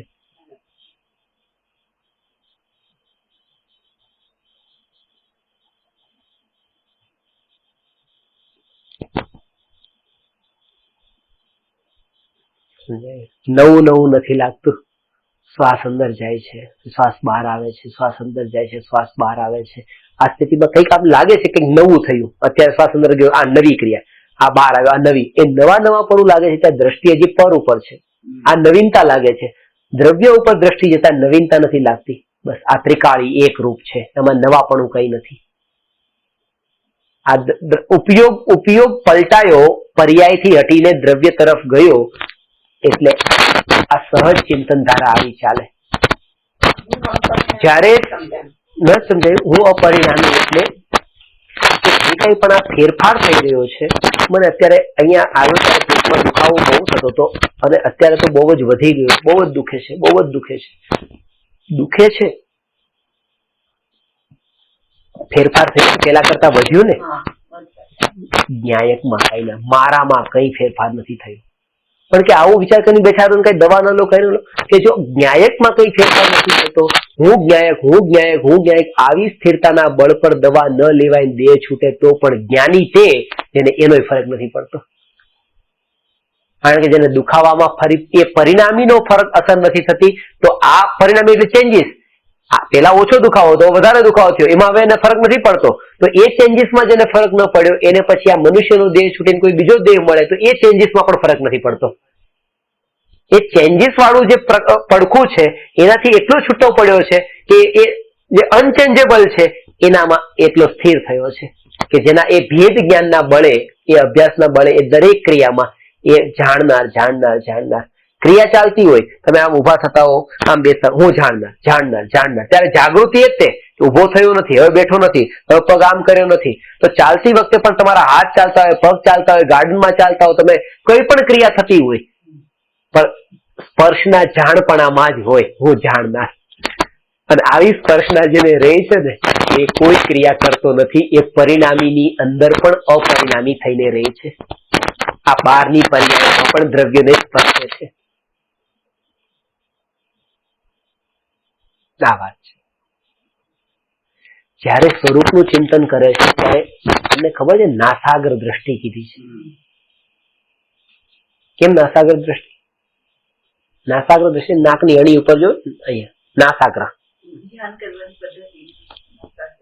નાકની અણી ઉપર તમારી આંખ લાવો. કારણ કે જયારે તમે ચિંતન કરશો ને તમને નિકટ કાળમાં સમ્યક દર્શન પ્રાપ્ત થવાનું છે ને, અને પ્રાપ્ત થવાનું હોય એને કેવી સ્થિતિ આવવાની હોય એટલા માટે તમને કહું છું, તમને થવાનું છે. થશે, કેમ નહીં થાય? તો તમે બેસશો તો આમ આડેધડ તો એવી રીતે બેસશો નહીં, વ્યવસ્થિત જગ્યાએ તો બેસશો ને. તો જયારે તમે બેઠા, હાથ પર હાથ ધરીને બેઠા છો, તો ત્યારે તમારી આંખ જે છે, હવે જો કાન તો તમે બંધ કરી શકતા નથી. આંખમાં તો એ ફેસિલિટી છે કે આંખ આ બંધ કરી દીધી, કાન તો બંધ નથી થઈ શકતા, નાક બંધ નથી થઈ શકતું, મોઢું બંધ નથી થઈ શકતું. નાક મોઢું બે બંધ થઈ જાય તો પછી શ્વાસોશ્વાસની ક્રિયા પણ ન થાય. અને બધું બંધ કરી દેવાનું થોડા ટાઈમ માટે, ચારે ચાર. પણ આ ચામડીનું શું થશે? હવા તો સ્પર્શવાની જ છે, એમાં તો કઈ નથી થવાનું. એટલે પાંચેય ઇન્દ્રિયોને ઢીલી છોડી દો. ઢીલી છોડવાનો અર્થ એ કે જેમાં બદલાવ થાય છે, પરિવર્તન આવે છે, તમે એના ઉપર એને પ્રાયોરિટી ન આપો, ઉપયોગ નહીં છોડો. ત્યાં જો આ હાથ છે, હવે ડોક્ટર એમ કહે છે કે આ હાથને ઢીલો છોડી દો, ઢીલો છોડી દો. ઢીલો છોડવાનો મતલબ શું? કે ઇન્ટેન્શનલી તમે આજે એટલું જોર, તમારું ઉપયોગ, તમારું અટેન્શન આ હાથ ઉપર લઈને જતા હતા ને, હવે એના પર અટેન્શન હટાવી દો, જેમ છે લેવા દો. એ સ્થિતિ આંખની થઈ જાય છે. આંખને ઢીલી છોડી દીધી એટલે ધ્યાન જ હટાવી દીધું આંખ ઉપરથી, ઇન્દ્રિય ઉપરથી ધ્યાન હટી ગયું તો આંખ લટકી ગઈ. લટકેલી આંખનું નામ છે નાસાગ્ર દ્રષ્ટિ. નાક ઉપર આંખ નથી હોતી, પણ ખુલ્લી રાખવા માટે અટેન્શન ત્યાં લઈ જવું પડે આંખમાં કે મારે ખોલવી છે. બંધ કરવા માટે ત્યાં ધ્યાન લઈ જવું પડે આંખમાં. પણ જયારે આંખ ઉપરથી ધ્યાન જ હટી જાય છે ત્યારે આંખ જેમ છે એમ લટકી રહી છે. બસ એ સ્થિતિ અડધી ખુલીને અડધી બંધ છે. બાકી પર્પઝલી અડધી ખુલીને અડધી બંધ રાખતા નથી. આ સહજ દશા છે. એટલા એ જ નાસાગ્ર દ્રષ્ટિ. અને એ જયારે ધ્યાન કરશો, અને બીજું એક કારણ એ પણ છે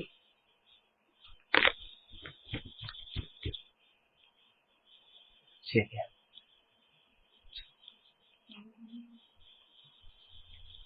નાસાગ્ર દ્રષ્ટિ જે છે, આંખ ખુલ્લી રાખશો તો તમને બહારનું બધું દેખાશે. આ આંખનું ખુલ્લી રાખતા બધું દેખાય છે ને. આંખ બંધ કરશું, ઇન્દ્રિયોને ખુલ્લી રાખો તો ઇન્દ્રિયોના વિષયો જણાશે, અને ઇન્દ્રિયોને બંધ કરી દો, સપના ચાલુ થઈ જશે.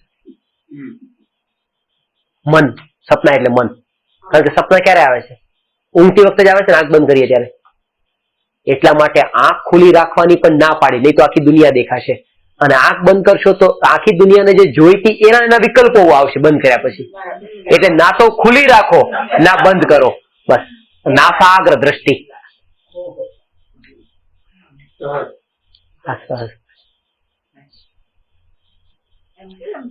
હવે સહજ રાખશો ને, એ રાખવા નથી, એ સહજ છે. આ સહજ છે, નેચરલ આવું થઈ જાય છે. આ તો સમજવા માટે, પ્રકરણ સમજીએ છીએ એટલા માટે.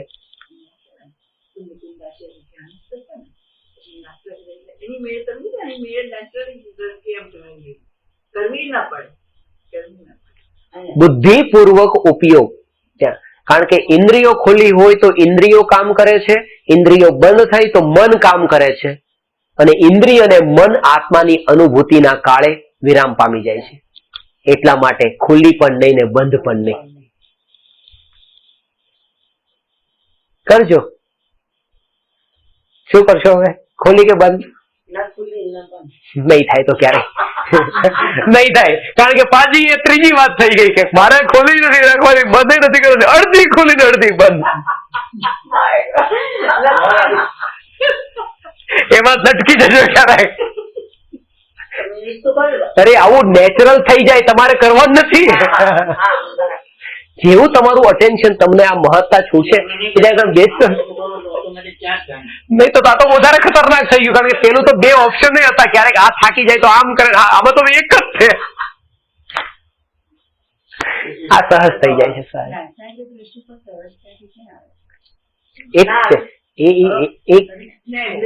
એ કોને આવે કે ઇન્દ્રિયો અને મન પરથી ઉપયોગ હટે ને સ્વભાવમાં જાય, એને આ સહજ થઈ જાય છે. પણ કેમ થઈ જાય છે એનું કારણ આ છે, કારણ કે સહજ થઈ જાય છે. શ્વાસ લેવાની ગતિમાં ફરક પડી જાય છે. કારણ કે તમે જો દરેક સમયે ફાસ્ટ ભોગના કાળે, જમવાના કાળે, હરવા ફરવાના કારણે કેટલી ગતિ, દોડવાના ગતિ, પરિભ્રમણમાં ગતિ તીવ્ર હોય અને સ્થિર થયો ત્યાં ગતિ મંદ થઈ ગઈ. એ જ રીતે સ્વભાવમાં સ્થિર થયો છે એની ગતિ પણ મંદ થતી જાય. આ બધા બહારના લક્ષણો છે. અંતરનું તો એ જ છે કે જ્ઞાયકનો આશ્રય છે, એના આશ્રય આ બહારમાં આવી અવસ્થાઓ થતી હોય છે. અને એ આપણું સર્વોત્તમ પ્રયોજનભૂત કાર્ય છે. એ ચર્ચા આપણે કરી છે. હવે ચરણાનુયોગમાં દોષ કલ્પનાનું નિરાકરણ અને દ્રવ્યાનુયોગમાં દોષ કલ્પનાનું નિરાકરણ, એ બે અનુયોગની ચર્ચા આપણે કરીને આગળ જઈશું. પાના નંબર 296 થી લઈશું.